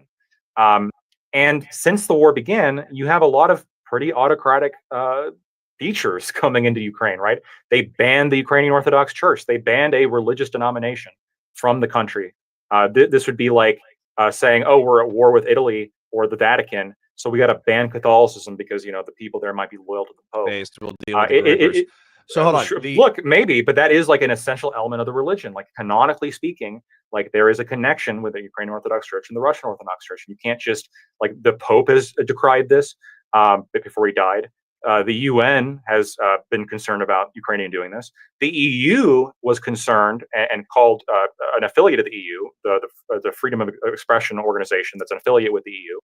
They condemned Zelensky's media bill that allows him to ban media agencies that are not registered with the state. And surprise, surprise, they can deregister you if you don't cover things the way they want you to. Zelensky signed a bill allowing for the arrest of people who justify the invasion, which could mean anything. And that's literally the same law that they got Coach Red Pill on when they arrested him. And then he tried to flee, claiming they were torturing him. And then they caught him and sent him back to their gulag. And then he died under suspicious circumstances. They have absolutely banned Russian cultural product and language in different areas. Kiev banned it in 2023. 2022, there was broader laws in terms of banning Russian books and art and music. There's been a lot of and the lack of an election, right? The Ukrainian Constitution, I think it's Article 111, Article 108 specifies that the president shall be the president until the expiration of their term. Now, there is a different part of the Constitution that allows for elections to be suspended during martial law, but that's only for members of the parliament. That's not for the president. The Rada, which is their parliament, passed a law that's arguably in contradiction with their own constitution that allows Zelensky to remain in power beyond his term. But there's a real kind of constitutional question there because that contradicts Article 103 of their own constitution. So surprise, surprise, maybe they're not following their own constitution again. All of this taken together, this is the fledgling democracy that we're protecting. I don't know. I don't think that like maybe if they were crushing it and we were like, yeah, maybe we can fix them, right? Like a terrible ex-girlfriend, we can fix them. I don't think we're going to win, and I don't think we can fix them. So what I'm assuming is if I did, okay, the Russians did X, Y, Z, ABC, beheaded, bombed, hit this place, hit that place, you would say, well, I'm not in support of funding the Russians. Yes. Am I right that that would be your argumentation? Yes, Okay, it's a gang war between the Bloods and the Crips right now. Okay, so then what I'm going to say instead, because I hope that my chat heard me say that I could bring up a laundry list of Russian crimes and then compare them and say that we're picking the lesser of two evils. Lactoid is going to say that, well, we're not militarily or economically supporting Russia, therefore we're not morally culpable for their behavior. I think that would be the argument effectively. There's that argument. It's a little bit more complicated too, though, because again, I think you have to take each conflict separately. And when you look at the causes of this conflict, I think Ukraine is a little bit more of the bad guy in this specific conflict. Russia is bad in a lot of different ways. What they did in Chechnya, I think there's strong criticisms. What they've done to journalists, very strong criticisms. But like in this, we're trying to decide, is funding this war a good idea or not? That's the question. Okay. Normally, I'm very tired, so I would normally get pissed off at that and then start ranting, but I'm too tired to get pissed off right now. Sure. So the I think I could bring up a laundry list of like Russian crimes. I think we could talk about Bucha. I think we could talk about like the shelling on Palm Sunday just last week. I think we could talk about effectively the dispossession of people in eastern Ukraine, which is arguable. But anyways, the point is, I could bring up a laundry list of Russian crimes, and we're just going to take them from granted, and then we would do your moral argument. What I would say, though, which I want to appeal to you on, because I think it's something worth contemplating, even if you don't agree with it immediately, is based off of analyzing the moral conduct of actors in war, and I think failing to properly identify the lesser of two evils, we in the United States would be undeserving of support during our Revolutionary War. We would be undeserving of support during the Civil, like the Union would be undeserving of support in the Civil War. I think that we would also potentially be undeserving of support in in World War II. You can come up with a whole laundry list of sins that the United States itself is guilty of, particularly in our quote unquote like most morally just conflicts. And we would still have like a laundry list of sins to atone for. And that's where I feel like you're effectively making like a incorrect calculation on the lesser of two evils here. So just to be clear, I know you're calling it Bucha because during the debate Wick called it that. It's a lot of people criticize it's Bucha, and I know the pronunciation on this. We're running into all this stuff because neither of us are Ukrainian or Russian speakers. Kiev instead of Kyiv. I'm fucking around. It's all good. So yeah. There are 100% things you can point to. Bucha absolutely fucked up from the evidence we have.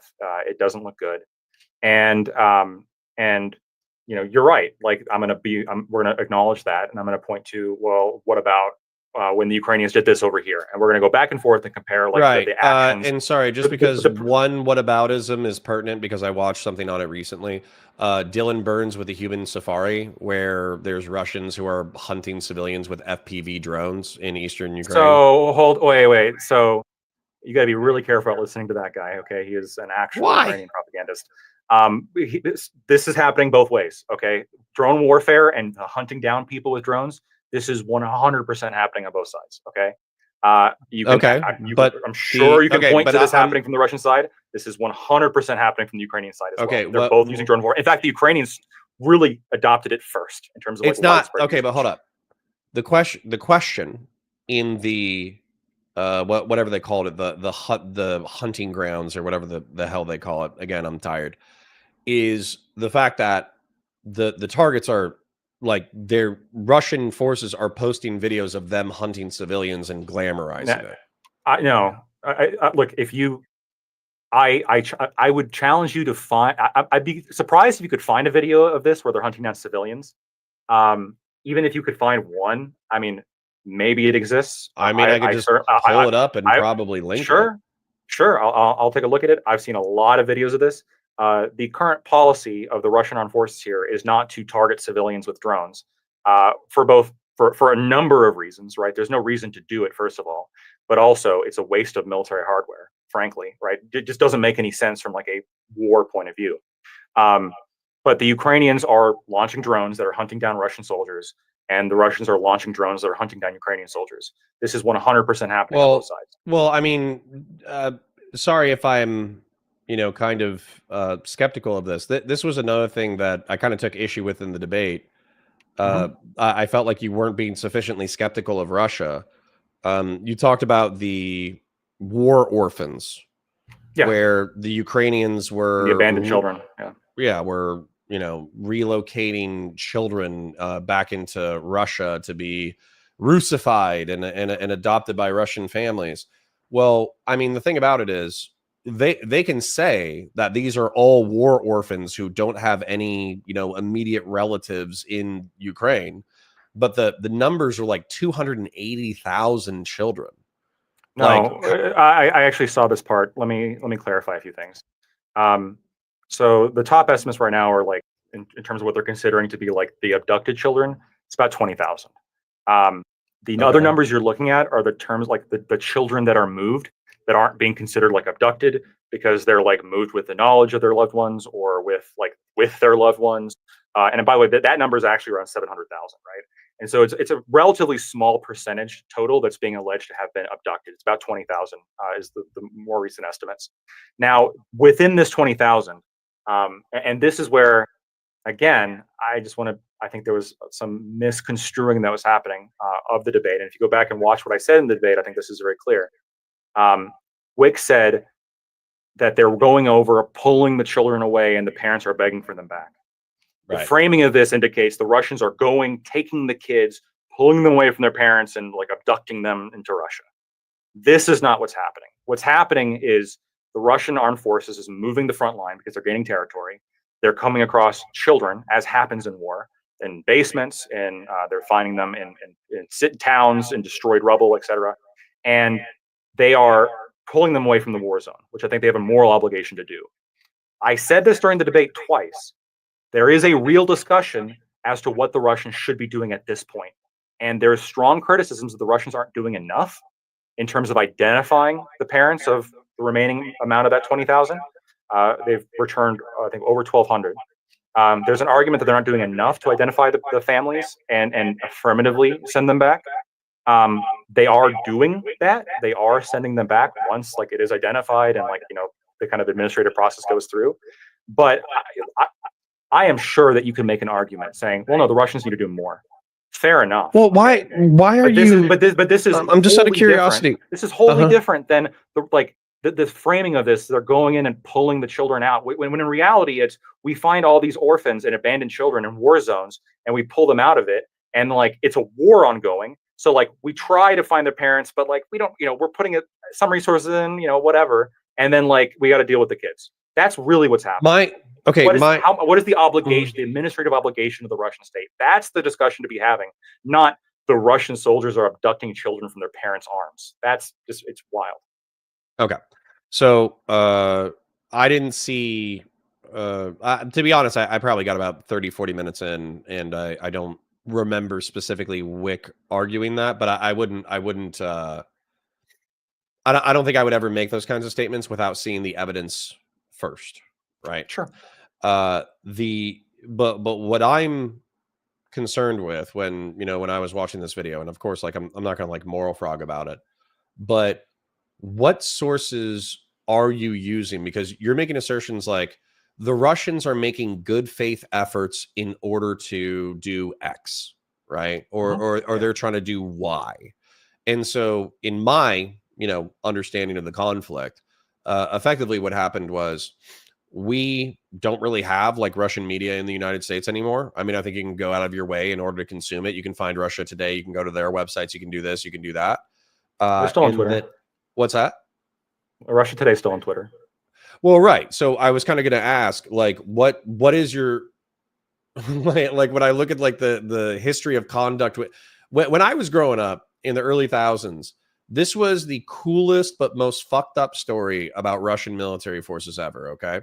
So the Spetsnaz have Chechen rebels, right? They kidnapped a whole bunch of people.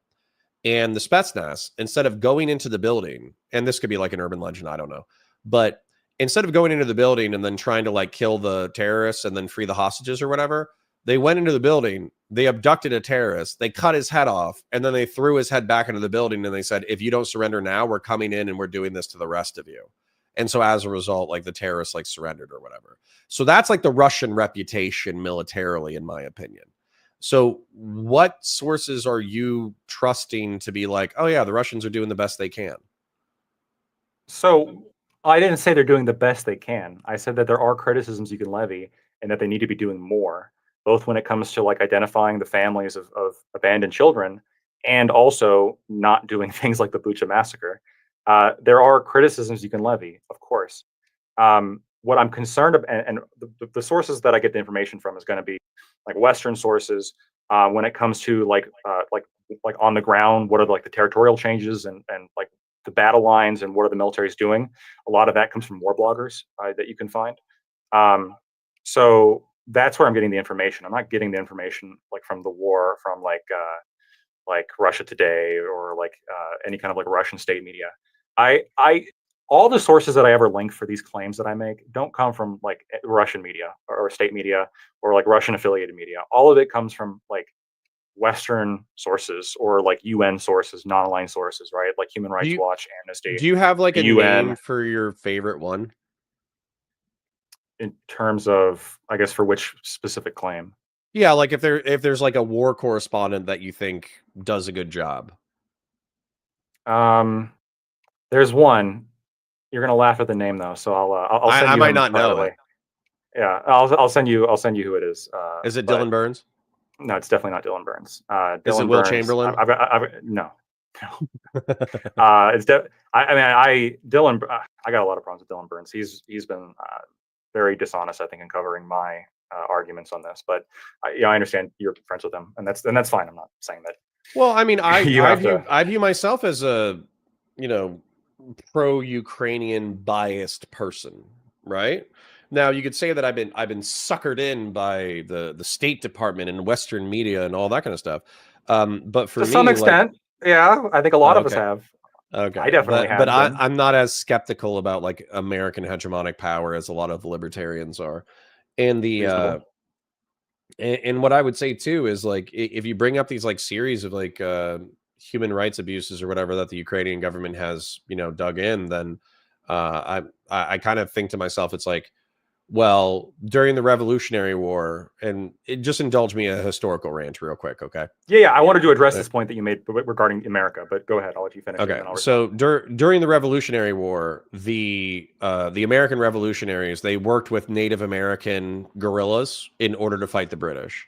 They also engaged in what would be considered guerrilla warfare, where they didn't line up in order to like fight pitched battles. They effectively ambushed British troops and shot them from positions of cover, which was viewed as cowardly at the time.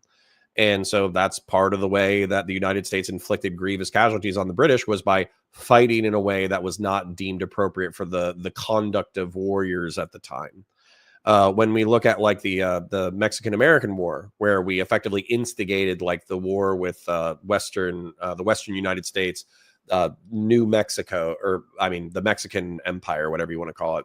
New Spain, I guess is the best way to say it. So we instigated a war with New Spain in order to fight them, but also to fight Native Americans across like the Western United States. When it comes to the Civil War, we suspended habeas corpus, right? And I actually Googled that today to see if habeas corpus was only suspended for the Confederate States, and no, it was suspended for the Union as well.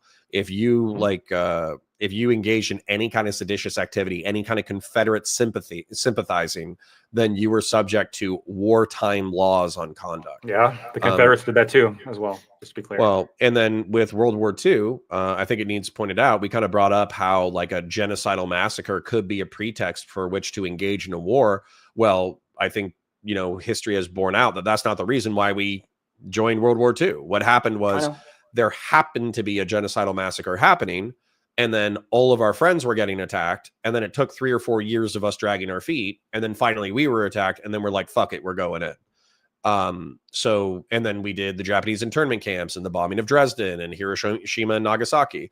So the thing is, and the sexual, and one thing that we don't talk about is the sexual assaults that happened during our occupation of Germany. It's some estimates put about 1 in 10 births following our occupation coming from the rape of the women there by U.S. servicemen. and that's U.S. That's not like a combined Soviet. Well, anyways, I heard that it was U.S. The Soviets did it a ton too. What is it? Candace Owens. I was watching some Candace Owens one content source, recently. Sure. Sure. I'm not as sure about that one. Candace Owens was making some claims about Soviet behavior and then using it to effectively whitewash Nazis recently. So anyways, the point is that if we used these moral judgments in order to judge Ukraine, then effectively we would have never been justified in a conflict ever because of our litany of sins. And yet I think that we can look at like the American ideal and the American project and the ideals that we strive for, as flawed as we are, and still say that we're happy that these men fought these wars in order to form a more perfect union. And so that's where, for me, I'm not saying it lands totally flat. I don't want to have like wool put over my eyes as far as like what my ostensible allies are doing in reference to horrific crimes. However, I do want to say that, like, you know, there, but for the grace of God, go I. Sure. So my argument has never been, oh, you can find XYZ bad thing this country has done, therefore, in their conflicts, we can't identify like the lesser of two evils.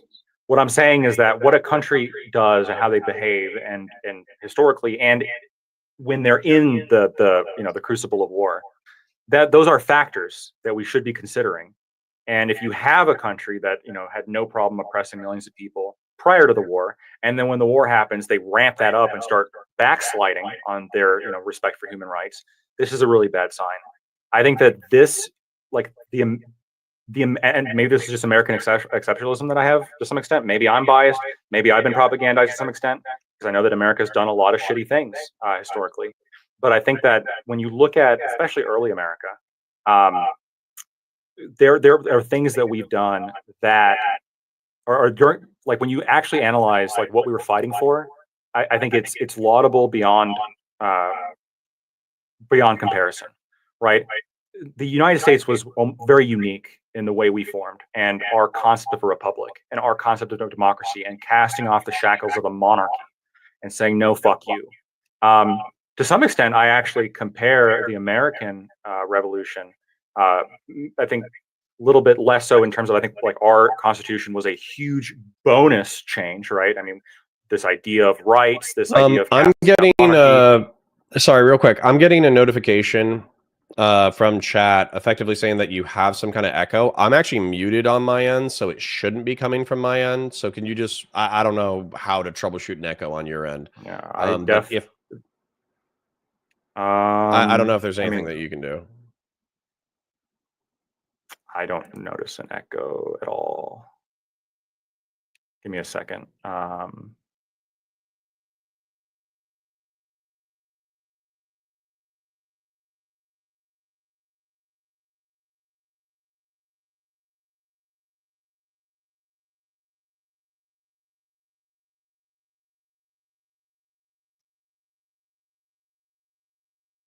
Can you hear me okay?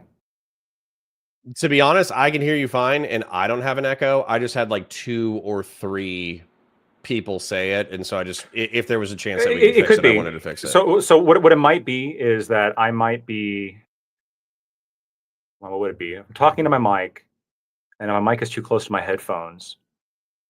But there's no reason why my headphones should be playing. Okay, so I moved my mic away. Now, Joe Vasquez and Ali both say that you're good.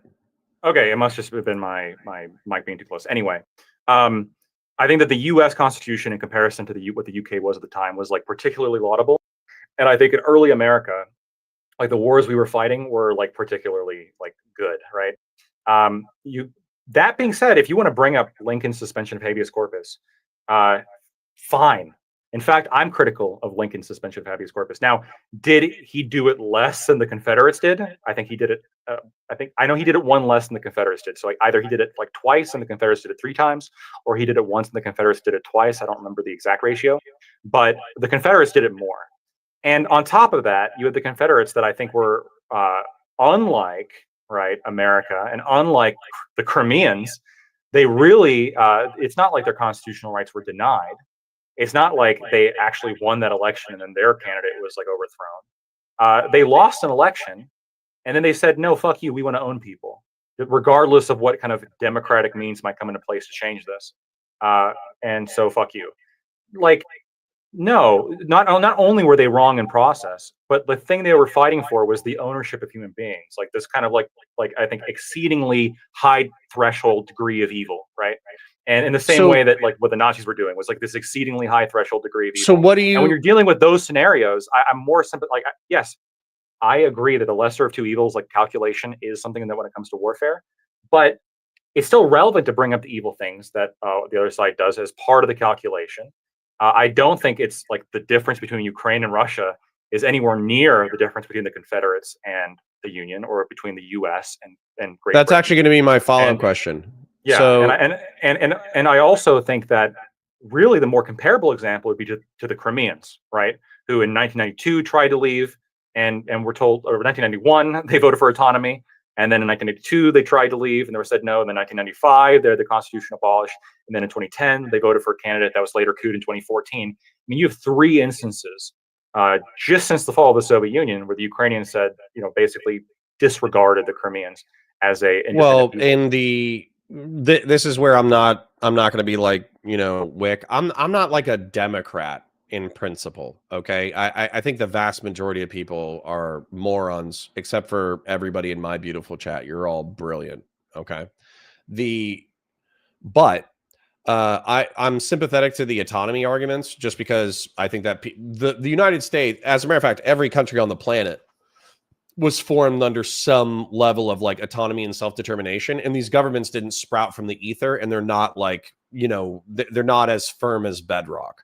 They're social constructs of people from a time and place who agreed to work collectively in order to create a state, right? So I'm sympathetic to the Crimeans saying like, no, we actually have like an ethno-religious linguistic heritage that's separate from the rest of Ukraine. We have a parallel interest with Russia. We think the Ukrainians are drifting away from Russia, and we want to maintain our ties with Russia. I'm sympathetic to that. Same thing with Donetsk and Luhansk. I'm sympathetic to that. However, what, in your estimation, I have a more laudable estimation of what the Western Ukrainians are fighting for. I think the Western Ukrainians are fighting for the ability to integrate their markets into Europe, which obviously comes with a lot of wealth. But I think that what comes with that wealth, and that comes with that parallels, is oftentimes like a liberalization of like social norms as well. So they probably, even if they don't have perfect freedom of religion and freedom of conscience and freedom of speech right now, that's probably something that's going to happen over time. And so it's going to be more in line with Republican democracy. And if you look at like Western Europe, even though they do have like weirdly draconian laws around certain levels of speech, they're also, relatively speaking, like republics, secular republics. Some of them have a few monarchs. There's a few kings. There's a few this, there's a few that. But for the most part, they try to create worlds in which their citizens are happy, healthy, and productive. And then they can operate freely within reason. And I think that's better than oligarchy and kleptocracy, which is what Ukraine is used to historically and what Russia is right now.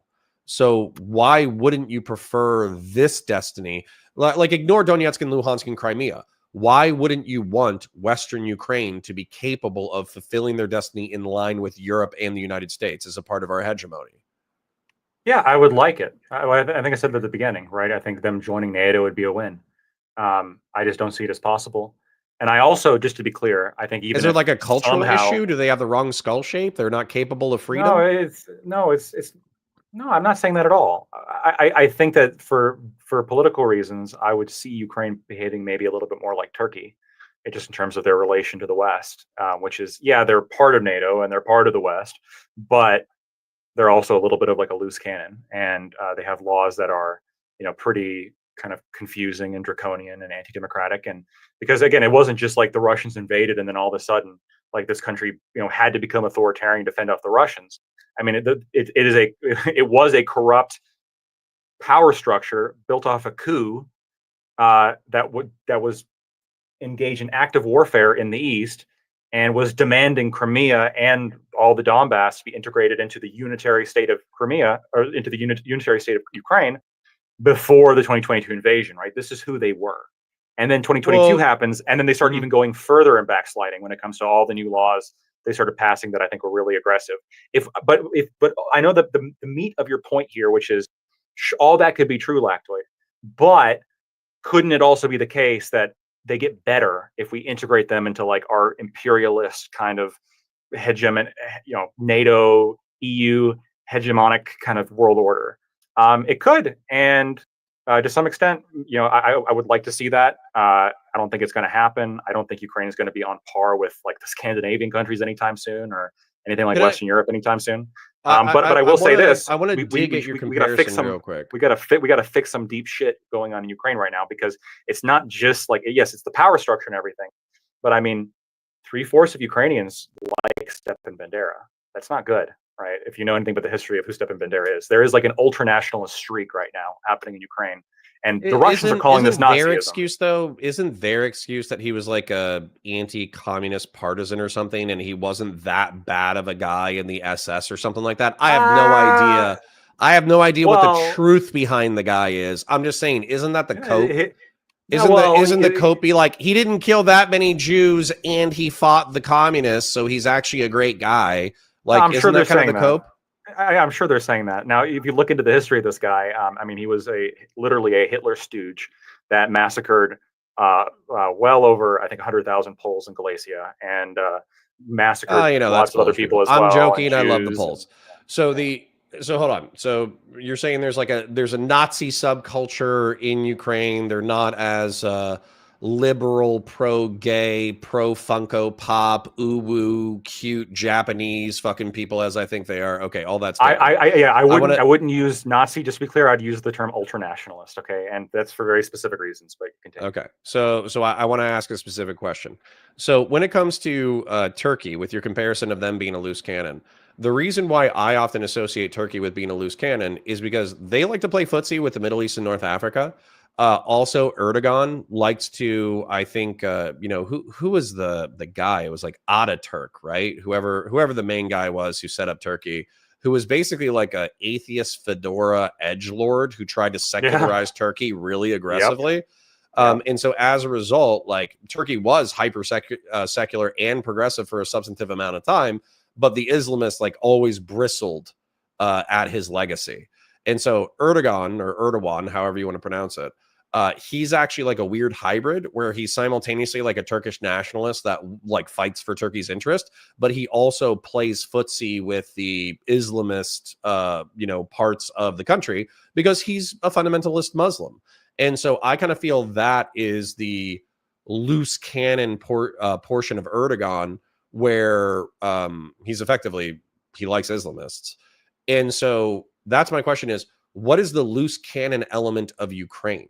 Because as far as I can tell, maybe I'm being naive, but if they were able to like economically develop, socially develop, if they were able to have like a complex military industrial complex in order to hold on to their current borders, if they were able to do that, what is their version of Islamism that will tempt them away from the enlightened path? I don't think it's just Islamism. I think it has to do with political stability and the power structures that exist within Turkey. Turkey's been couped a fuck ton, right? If you look at the history of Turkey, there have been a lot of coups and failed coups very recently, 2016. But we need the Bosphorus. That's why they get a pass. We need and want the Bosphorus. Yes, we need the Bosphorus, and they have an air base there where we host nukes there, and they had a coup, like there was an attempted coup in 2016. This just happened, right? And like just before before Trump was elected, and there was an attempted coup. And there is, I think there's power structures in Turkey that are at odds with each other, and there's geopolitical unrest, and there is authoritarian kind of tendencies that, yes, Islamism, I'm sure, has something to do with this. There's also appeal to like, tradition and this sort of kind of authoritarian streak and corruption that exists within Turkey.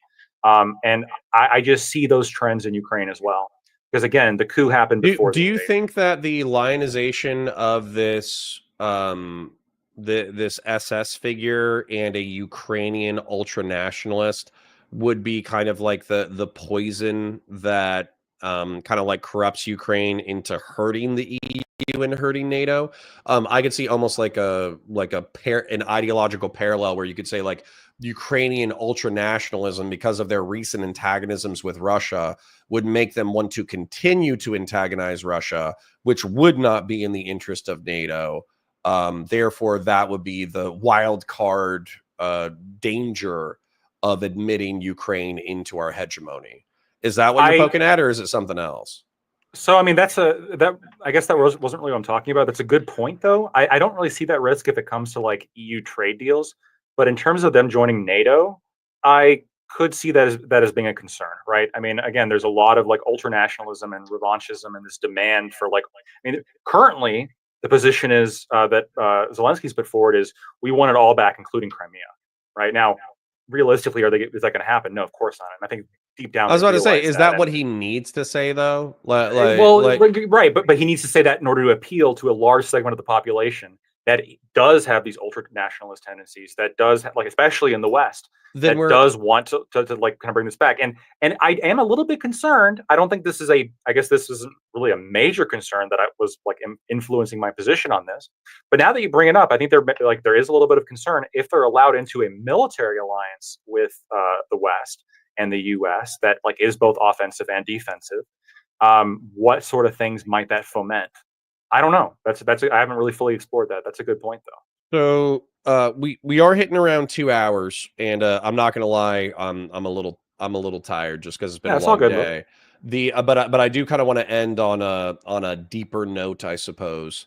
In reference to the end game, some of my chat is frustrated that I'm not jumping across the keyboard right now and frothing at the mouth and calling you a Putin stooge and this, that, the other. And they want a Gibbs Connor repeat. They want me to call you the F slur and then tell you to end your bloodline one way or the other. So consider it done, but not actually done, right? Like chat should consider.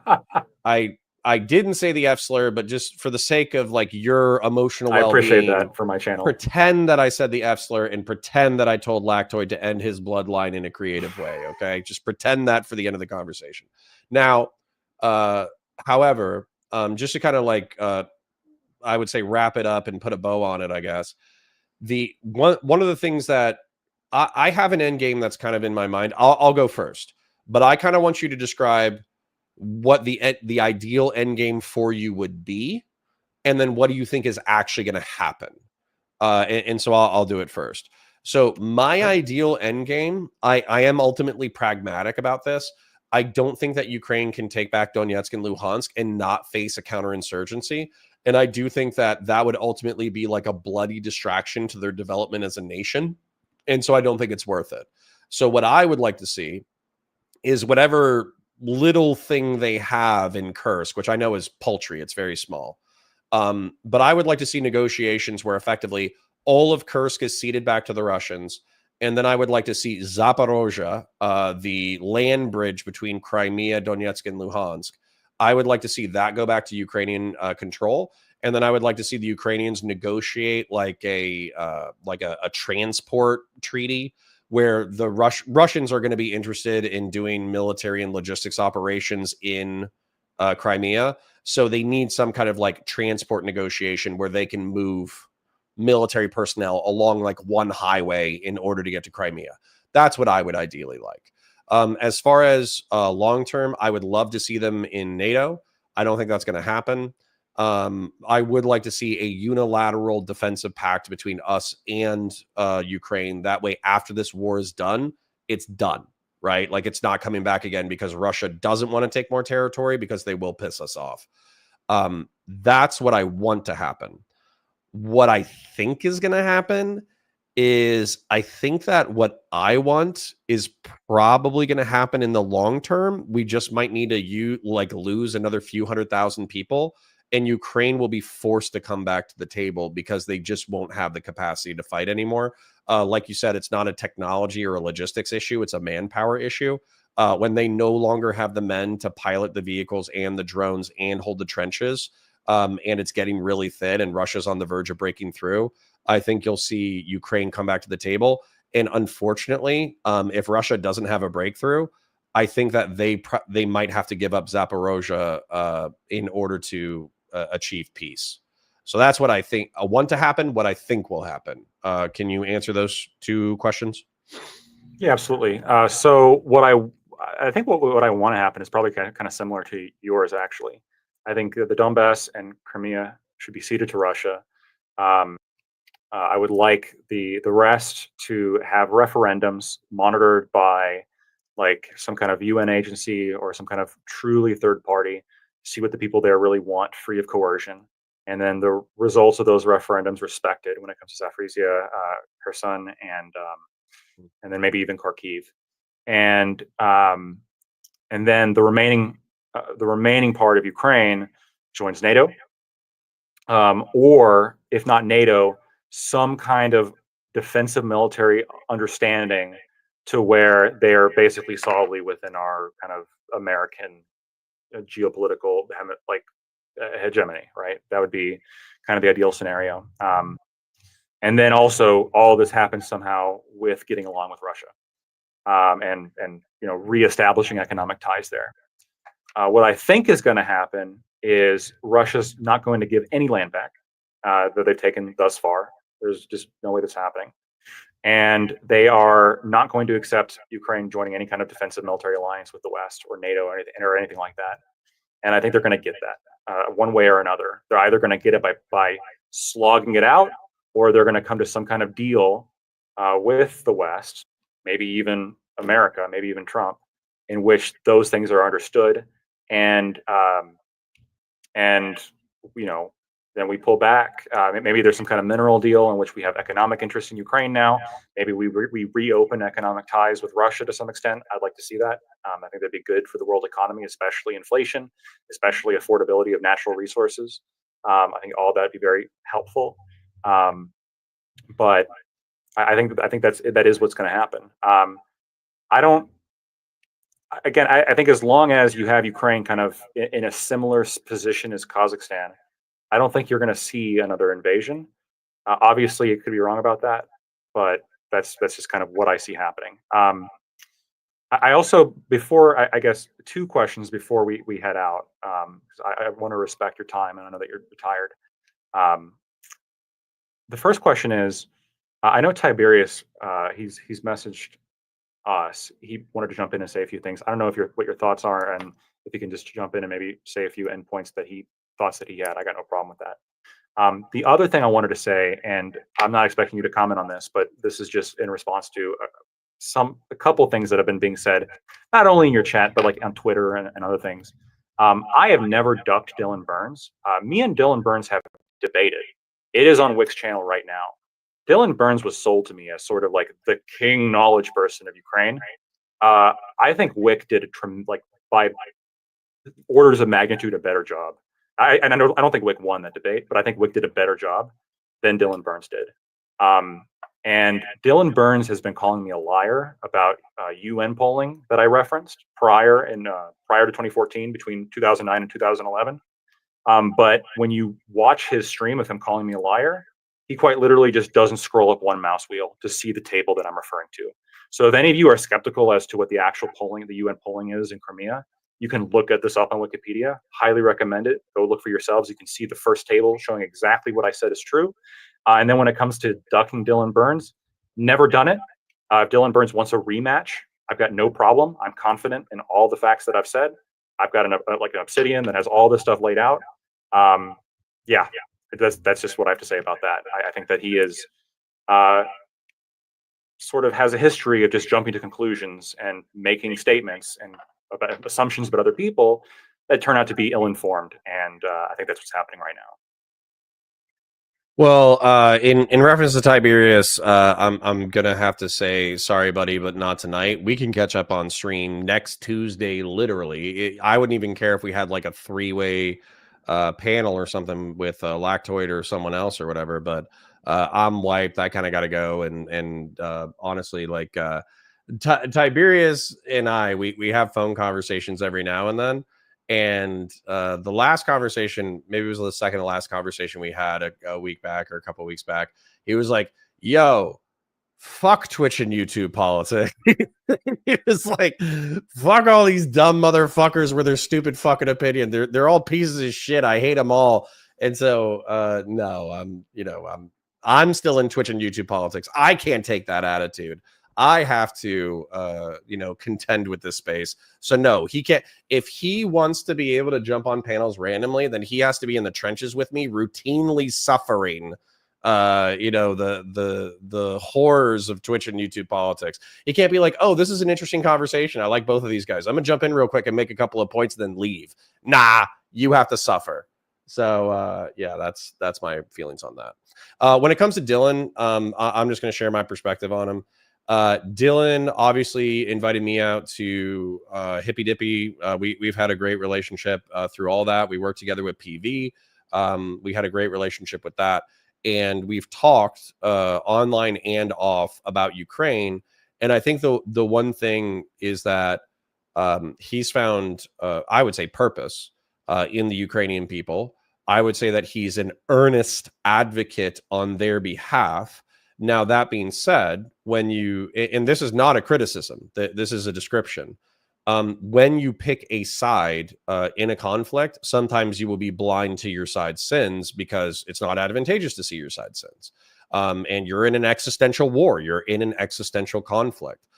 So any concession to the enemy, even if there's an element of truth to it, is potentially life-threatening.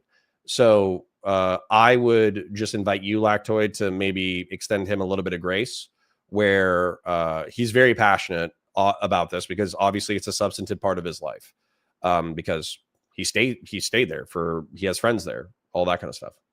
So I understand that, and here's the thing, like I think, and maybe you disagree with this, I think that I am generally, as far as debaters go on Twitch, and especially as far as the right-wing debaters go on Twitch, I think I am exceedingly polite, and I think I am exceedingly like charitable when it comes to giving people room to explain themselves.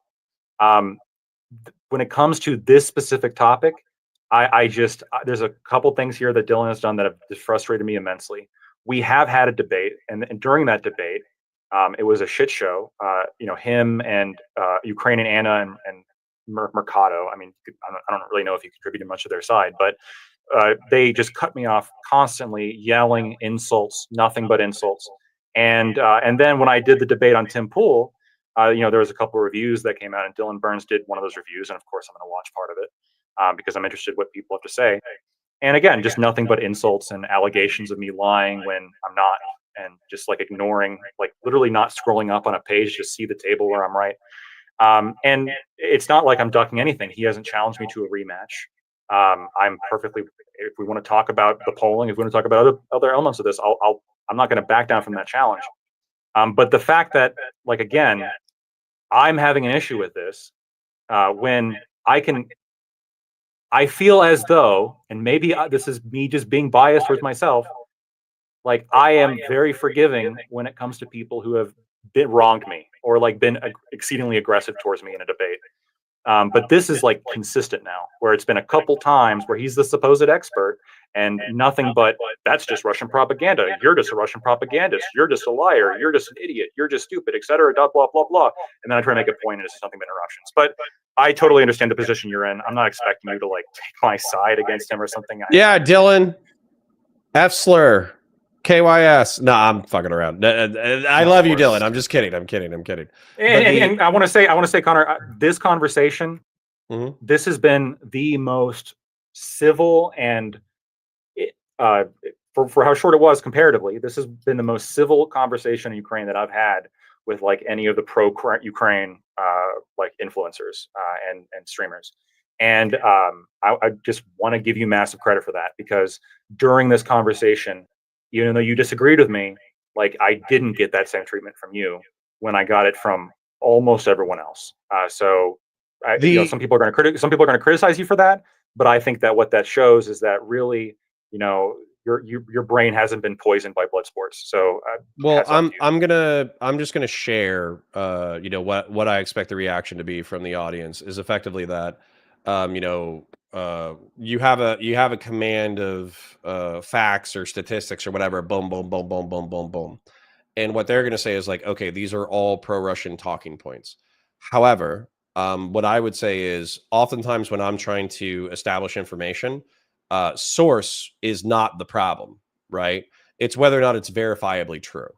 So, the reason why I pressed you on like whether, what sources are you using in order to, corroborate your information or whatever, is because effectively it's like, Lauren Southern, believe it or not, she kind of pressed me on this. There was a missile strike that killed a bunch of civilians at a shopping mall, and there was like, kids' guts like splattered all over the ground, right?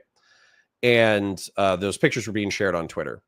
And on the side of the missile, it said like "from Russia with love" in Cyrillic, and they translated it, right? And so Lauren was like, hold up, you're retweeting this and you're just agreeing to it flat out that this is like Russians talking shit to civilians as they're killing them. But if you look at the actual lettering, it's not sufficiently like burned in order to indicate that this was written on the missile prior to launch. As a matter of fact, I would suspect that the Ukrainians had written this message on the side of the missile after it had landed, like the missile debris or whatever, after it landed, in order to make Russians look worse than they are. And what I told her was, because I hadn't thought about it before she said that, and I was like, yeah, but I'm scrolling past the photos of like dead children blown apart by missiles. And so if the Ukrainians are fibbing about like the extent to which there's malice on behalf of the Russians, it's not really much skin off of my ass. The principles of the conflict stay the same. And information warfare is a parallel to actual warfare, where war is diplomacy by other means. And so fighting for the minds of supporters of Ukraine, supporters of Russia, it's almost as important as the conflict itself. So I don't have a problem that you came to a different conclusion than me. I listened to your argumentation, and I don't think like you're like a fucking moron, like grasping at straws. It seems like you considered a whole bunch of information and then built a worldview off of it. Yeah. I disagree with it. I think it's useful to people that I hate, but I don't resent you for coming to a different conclusion based off of your assessment of reality. Because I think that's your earnest assessment of reality. 100%. Yeah. Completely. And this was not always my assessment. You can find panels of me from a couple of years ago, essentially making the exact same argument, like this, having the same position, maybe not the exact same arguments, but having the same position that you hold. And in fact, at the very beginning, my position was, because I really didn't know anything about the history of the conflict, my position was maybe even further, maybe like a more Gibbsian approach of just like, we're America, fuck you, boots on the ground kind of like philosophy. But no, I think so. Zero fucks. I think he's a good guy. I think he's right when he says the fog of war is thick. The information war, I totally understand, is you can't take single pictures from either side. You can't take single videos from either side. There's so much propaganda happening, as is going to be the case in war. And so I agree. Like part of this is a info war, and I don't know if I can. Yeah, I can say that. It's an info war that hasn't been sold yet. I don't think that's straight. Yeah, it's the battle for your mind. Yeah, it's the battle for your mind, and and this is, I think, important sources are like the credible sources are important, right? I mean, the sources that I'm appealing to are things like the UN, Human Rights Watch, Reuters. War bloggers are, I guess, I wouldn't rely on war bloggers when it comes to like moral claims of like, oh, this person did this bad thing, right? But I do rely on war bloggers a little bit more when it comes to just like, the Russians captured 3 square kilometers over here, and the Ukrainians captured 4 square kilometers over here, and that to me seems a little bit like more credible, just because of what they're, I guess, the nature of the information, I guess, but with all information, it could be wrong. It could come out as wrong. It always can, especially on things that are just developing on the ground. So I understand that we got to be diligent and vigilant when it comes to analyzing everything that we're saying. But I believe I have been, and like you said, I've built this worldview of let's stop wasting money on this, because Yeah, of my evaluation of the I don't information. care about people being wrong in my assessment of reality. I care that they're being honest with themselves and honest with me. So if you're being honest with yourself and you're being honest with me, that's more than I can. That's more than I get from half of Twitch polls. So that's already a step Yeah. above, right?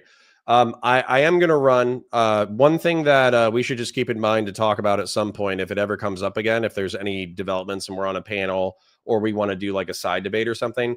I do just want to talk to you about like maneuver warfare, only because I think it's relevant, especially with the war on terror and the way that we conducted it as Americans versus the way the Ukrainians and the Russians are conducting themselves. I think that it's relevant to whether or not Russia will be able to break through and whether or not they will be able to capitalize on a breakthrough.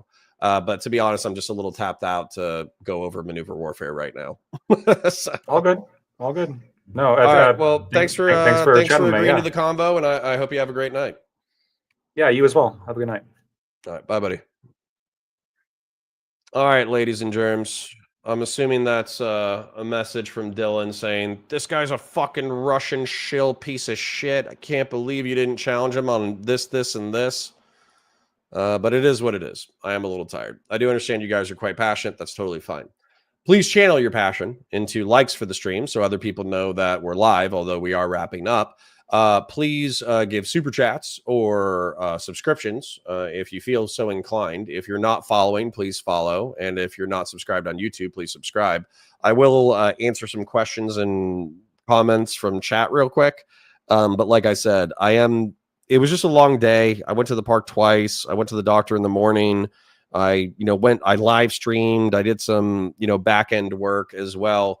So it's just a really long day. So, my apologies if I didn't say, oh, Lactoid, you suck and you're a Russian propagandist piece of shit, right? You're confusing the poor guy. Counterpoints, says General Ballsack. Well, it is what it is. NorCal Mike says moral relativism is how you reshape the conflict where one side is clearly in the wrong and reframe it that since neither side is perfect, it's okay if anything goes. I understand that people in chat might have gotten frustrated by me not challenging that more. However, I do feel like I did bring up how the United States wouldn't be defensible if you used his logic. We broke like laws of war and all that kind of crap throughout our history of conflict. But because of the higher ideals that we were fighting for, I felt like we were ultimately vindicated. Also, he kind of agreed that in concept. He just doesn't believe that Ukraine is as moral of an actor as we are. And so as a result, what am I going to do with that, right? He doesn't believe that. Am I going to fight that Ukraine is the ultimate moral actor on the world stage? No. They've probably done messed up stuff. People do messed up stuff in war all the time. I still think that they're substantively better than Russia, but for that we're going to have to litigate and do what about, right? Joe Vasquez says the civility argument is so cucked the general political environment isn't civil. I don't think that was like a civility argument. I think that was more like you guys might not have watched Reverie last night. I was on Reverie. I didn't stream it on purpose because I knew that Gibbs was going to be there. And I knew that if he didn't engage with what I said, I was going to say very rude, abrasive, and potentially terms of service things to him. And so he did be rude and abrasive. And so I did say things that were probably pushing terms of service. And that's how I'm used to conversations with Make America Great Again idiots going. But there's some smart MAGA people. They're few and far between, but they do exist. And then Lactoid, I don't think is MAGA, but I do think he's like a pragmatic Trump voter, which I hate. I hate his analysis of the world. But he's infinitely easier to talk to than a character like Gibbs. Gibbs is the worst person to have a conversation with. Rob Noor is a difficult person to have a conversation with. Lactoid is a decent person to have a conversation with. I just viciously disagree with his perspective. Oh, am I the only one that liked the stream? Get on that. Yeah. What we got like we had like 80 cross platform and we got like 10 likes. I don't even know how many likes we have, but like the stream. Dylan Burns says it's okay. I'll do it for you. Thank you, Dylan. I appreciate the backup. Go to bed. The internet will still be here tomorrow. Thank you, KOE. I appreciate that even though I've been rude to you in the past, you are still The gracious Christian gentleman in my chat. I do appreciate it. Dude Man Sue says, no, I get it. Good. Then for all of you people in chat as well, go to YouTube, type in Valor Media Network, hit enter on the search bar. I'll probably be going, to be honest, the wife and I have been talking about it. I'm probably going to start streaming earlier in the morning. Here's the rationale.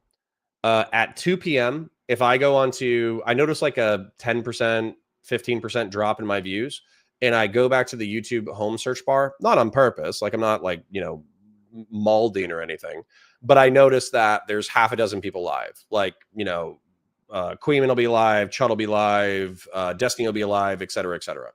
And so what's happening is I have, 50 to 70, sometimes like on the home channel, I'll have like 100 people every now and then who are checking out my content, but 20 or 30 of them, they have a different favorite streamer. It's either Destiny or it's Chud or it's Queen. And so as a result, I lose, 10 people, 15 people, something like that, right? Well, I want to be your favorite streamer. I want you to hang out with me for prolonged periods of time. I want you to enjoy my content. Okay. And so as a result, I was thinking, well, streamers, no offense, are fucking lazy and don't like waking up. So how about instead of doing my back end work in the morning and then going live at noon, why don't I go live at 9:30, wrap up at 2:30 when all the lazy streamers go live? And then I have you guys all to myself while you're working, getting coffee, waking up for the day, all that kind of stuff. We can all hang out, have a good time. And then if you like Chud Logic, or if you like Queeman, or if you like, Destiny, then we can wrap up. We can have a good time together. And then you can dip out and go hang out with your other favorite streamer. That's fine by me. I'm not jealous. I'm not a jealous streamer. I just want you guys to hang out with me and have a good time. Radon the Tyrant says, love my Connor. The tiredness is excused, but please make the answer your questions. Why was the question about Western sources never brought up again? Radon the Tyrant, the reason why is because he said that I'm going to DM you my source. My suspicion is that if I read that source out to the chat, then there would be a revolt from the people who hate that source. That's my suspicion. So Dude Man Sue says, globalist, laugh my ass off. True. No Cal Mike says, I'm not blaming you, Counterpoints, just pointing out how Lactoid argues the conflict. No, I'm with you. I agree with you. I agree with you that moral relativism can make you either not choose at all or incorrectly choose the lesser of two evils. I agree with that. Mr. What? I have merchandise. I want to release merchandise because we have so much fire designs. Dude Man Sue says, I know I just love Connor versus Rob Noor energy, and I acknowledge that's selfish of me. Based. You're here in the gutter chat, says Tuvox. Dylan Burns is hanging out. He's squatting in the sewers. Yeah. Joe Vasquez says, I like the stream for sure, but got a lot to say about the interaction. Laugh my ass off. Well, hey, it happens. I thought the combo was good, to be honest. Don't like Lactoid, but at least someone who can provide reasoning for their perspective. Then, lol, you brainwash. Typical normie BS. Yeah, Oliver in the twist. And that's the other thing, too. Like, if Ukrainian Anna or Dylan Burns or Destiny want to jump down Lactoid's throat, that's totally fine. And by the way, I jumped down plenty of people's throat. Again, I was literally probably violating TOS talking to Gibbs the other day because he's such a piece of garbage who can't hold a thought or articulate anything complex at all. The dude just yaps while saying nothing. He's terrible. And so we can do that. And I'll talk to Rob Noor. We just need something to talk about, right? Yeah, but even with Rob, I've had good conversations. He just got really personal last time, which is why I haven't really like reached out to him to do it again. Because he was like, because he wasn't saying like, hey, I think your calculations are flawed. He said like, you're a liar and a bitch and a coward. And it's like, okay, like I served this country in 4 years as a Marine. I served this country for 4 years in law enforcement. I risked my life for 8 years. What the fuck have you done? Right? Like you got a family. I got a family. Right? You pay taxes. I pay taxes. You worked in the private sector. I worked in the private sector. Everything you've done, I've done, and I actually risked it all, right? So what have you done? Why do you have the nutsack to call me a coward and a bitch and all this kind of shit? So if you get personal with me, I might get personal with you, right? But if you don't get personal with me, we can talk about the ideas. Dude Man Sue says, all good with me. All I got is Loner Box in the morning. Okay, that's cool. That's cool. We'll be competing with Loner Box. That's fine. He's a good dude. He's too lefty for my taste, but he's a good dude. Joe Vasquez says, bro, I work from home in the morning, so this is great for me. Good. Then maybe shift into mornings is a good idea. Valor Media Network. Bud123 points that out. That's exactly how you spell it. It's a white microphone. You'll see my face on there. You'll see content that I produced. You'll see content that everybody else has produced. It's only a month old. You know, they're finding their footing. I'm trying to help them find their footing. But they are an offshoot of Midas Touch. So, I mean, dude, there's like Army Special Forces, Navy SEALs, F-18 pilots, NFL players turned congressmen, NFL players. There's really smart, interesting, charismatic, intelligent, good men who are a part of the network. But obviously it's like podcast material, and they're oftentimes talking about like self-improvement and masculinity because that's like the vibe of it. But, you know, no offense. I don't think that anybody from 4chan like types into YouTube. They're like, I want to learn how to be, I want to learn self-improvement from a Navy SEAL. If they do that, then they check out, what is it? Walton Goggins, whatever. Oh, Walton Goggins is the actor. David Goggins, the Iron Man athlete who also was a SEAL, who was also Special Forces, or they type in Jocko Willink. Now, these guys are the same quality, from a professional standpoint as Jocko Willink or David Goggins. However, they haven't been in alternative media for half a decade to a decade. They've been in alternative media for a month, right? So they're kind of just getting started. Raid on the Tyrant says, come do late shows for the Eurocucks. I'll do early shows for the Eurocucks. How about that? You can watch me in the afternoons, bruh. Matt966 says, I just wish Lactoid would have answered the question when asked about his sources. Valid question, but didn't answer it when asked and then was vague about it later. If you DM me, I don't want to put him on blast like to the stream or whatever, but if you DM me either on Twitter at CounterConnor or if you DM me on Discord, if he sent me like a couple sources or a source, I'll send it to you. Joe Vasquez says, by the way, I watched Chud and Destiny and you. That's based. You're a man. Joe Vasquez, you're a man of exquisite taste. Dude Man Sue says, me too. Excellent. Cool. You guys are cool. Doom Spiral says, did you hear GW announce a new unit for the orcs in fantasy? The Mind Goblin? No, but I'll Google that. That sounds great. Damn, they are doing Yaman's work there. I don't know what that means, but sounds great. I'm going to teach a physics lecture for the first time this summer. I will go down in history. Someday there will be a wing with my name on it in the museums of the world, said Squidward. Okay.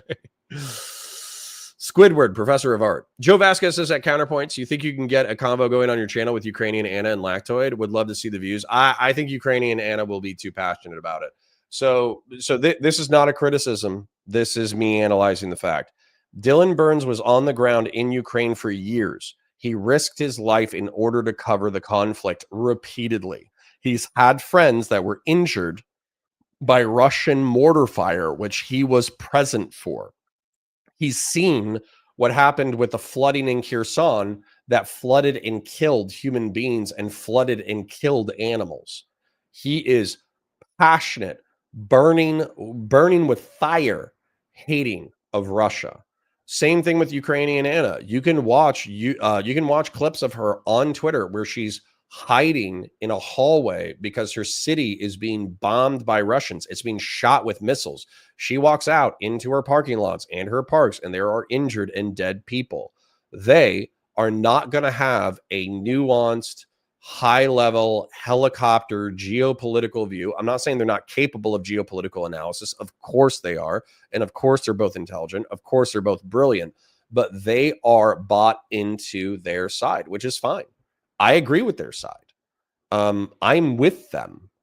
I'm also just not involved in the conflict. And so as a result, I can hear somebody saying what probably in their opinion amounts to exclusively pro-Russian propaganda, and I can not get angry. Number one, because I'm tired. Number two, because I don't have, I have some friends internet friends who are involved in the Ukrainian conflict, but it's, you know, it's not as personal. Dude Mansu says he brought up your wife, which is throwing hands words. Well, I mean, I agree with that, Dude Mansu. He did bring it up as a parting shot towards the end, but still, yeah, he did bring that up. To be fair, my wife was fighting him on Twitter, and she can be quite rude and abrasive. Dude Mansu says, Walton Goggins, lol, watching Vice Principals for men advice. Yeah, based. I mean, Walton Goggins probably gives great men advice. Connor, when are you having Ukrainian Anna on? I mean, I wouldn't mind. We need to pick a topic. Obviously, the topic will probably be Ukraine, but we need to figure out whether or not we have, whether or not we like agree too much, or whether or not there's like a detail we can dig into, right? With live content and with pre-recorded content, you have to have a hook. You have to have a reason why people are going to stay. If it's just Ukrainian and Anna and I sitting in a chat, and then we're like, hey, Russia's bad, right? Yeah. And then like, Russia killed civilians and they're terrible and they should get the fuck out of Ukraine, right? Yeah. Like that's not going to be an entertaining conversation. Even though I admire Ukrainian Anna. I think she's probably a great person. She obviously fights for her country, and she has not abandoned a city that is dangerous because she genuinely believes in her nation and her people. I find that admirable. OG Cicero says, I actually wanted to tap Fabian last time they had a conversation. Fabian can be quite abrasive. That's for sure. I hadn't considered that. Had to admit it was a fair analysis of their motivations. Yeah. But by the way, being biased is not, it's not always bad. Sometimes when you're biased towards a side, you're right. The orphan stuff made me quit his debate on Tim's show. There is a truth to it too. Yeah, Dylan Burns. I felt like, I understand Lactoid addressed this in our conversation, but I felt like he was way too charitable to the Russians in their motivations for my wife just made a vulgar gesture at me. Vulgar and obscene. Much appreciated, but vulgar and obscene. There is a truth to it too. Yeah. So most nefarious lies are rooted in some truth. Joe Vasquez, of course, they'd have that POV. I guess I'd say there's a value in learning a POV from the ground. Of course, bias isn't always bad. Friend, Tiberius says, I hope you're doing well, friend. A long time no here. We'll fix that, buddy. We'll fix that. So she likes talking about movies too. Good. Man, you know what? I would happily talk to Ukrainian Anna about any pop culture movie that I've seen. I really would. Dude Mansu says, well, I'm going to bed. Have a good night, Connor. Thank you, Dude Mansu. I'm going to take that as a sign-off thing. RC, good to see you as well. You see the new Star Wars game Zero Company. I did, but it looks like XCOM with the Star Wars skin, so I'm not like too jazzed about it, to be honest. It looks good. I'm not saying that it doesn't look good. It looks good. I just, I don't play XCOM, even though XCOM looks good. So XCOM with the Star Wars skin, I'll also probably not play, even if I appreciate it. But anyways, I parasocially love you guys. We tapped out at 80. We got a couple of donations. We got a couple of subs today. So I on Twitch. So I do appreciate it. I need to work out my triceps some more so they get a little bit bigger. I'm feeling a little skinny right now. But I do parasocially love you guys. I do appreciate you hanging out. Please remember to like the stream. It's free and it helps me in the algorithm. Please remember to comment on the VODs because it's free and it helps in the algorithm. If you do have money burning a hole in your pocket, becoming a YouTube member or a Twitch subscriber is always appreciated. And then if you do have money burning a hole in your pocket and you want to do a super chat, they're never required, but they're always appreciated. So I parasocially love you guys. I genuinely appreciate you coming in and hanging out for that conversation. I wish you all a beautiful night. RC Amersalt saluted me. I'm going to go ahead and salute back. Boom. Good to catch you again. Great stuff. Type in Valor Media Network into your YouTube search bar. Follow that channel and catch me live tomorrow in the morning. Good night, guys.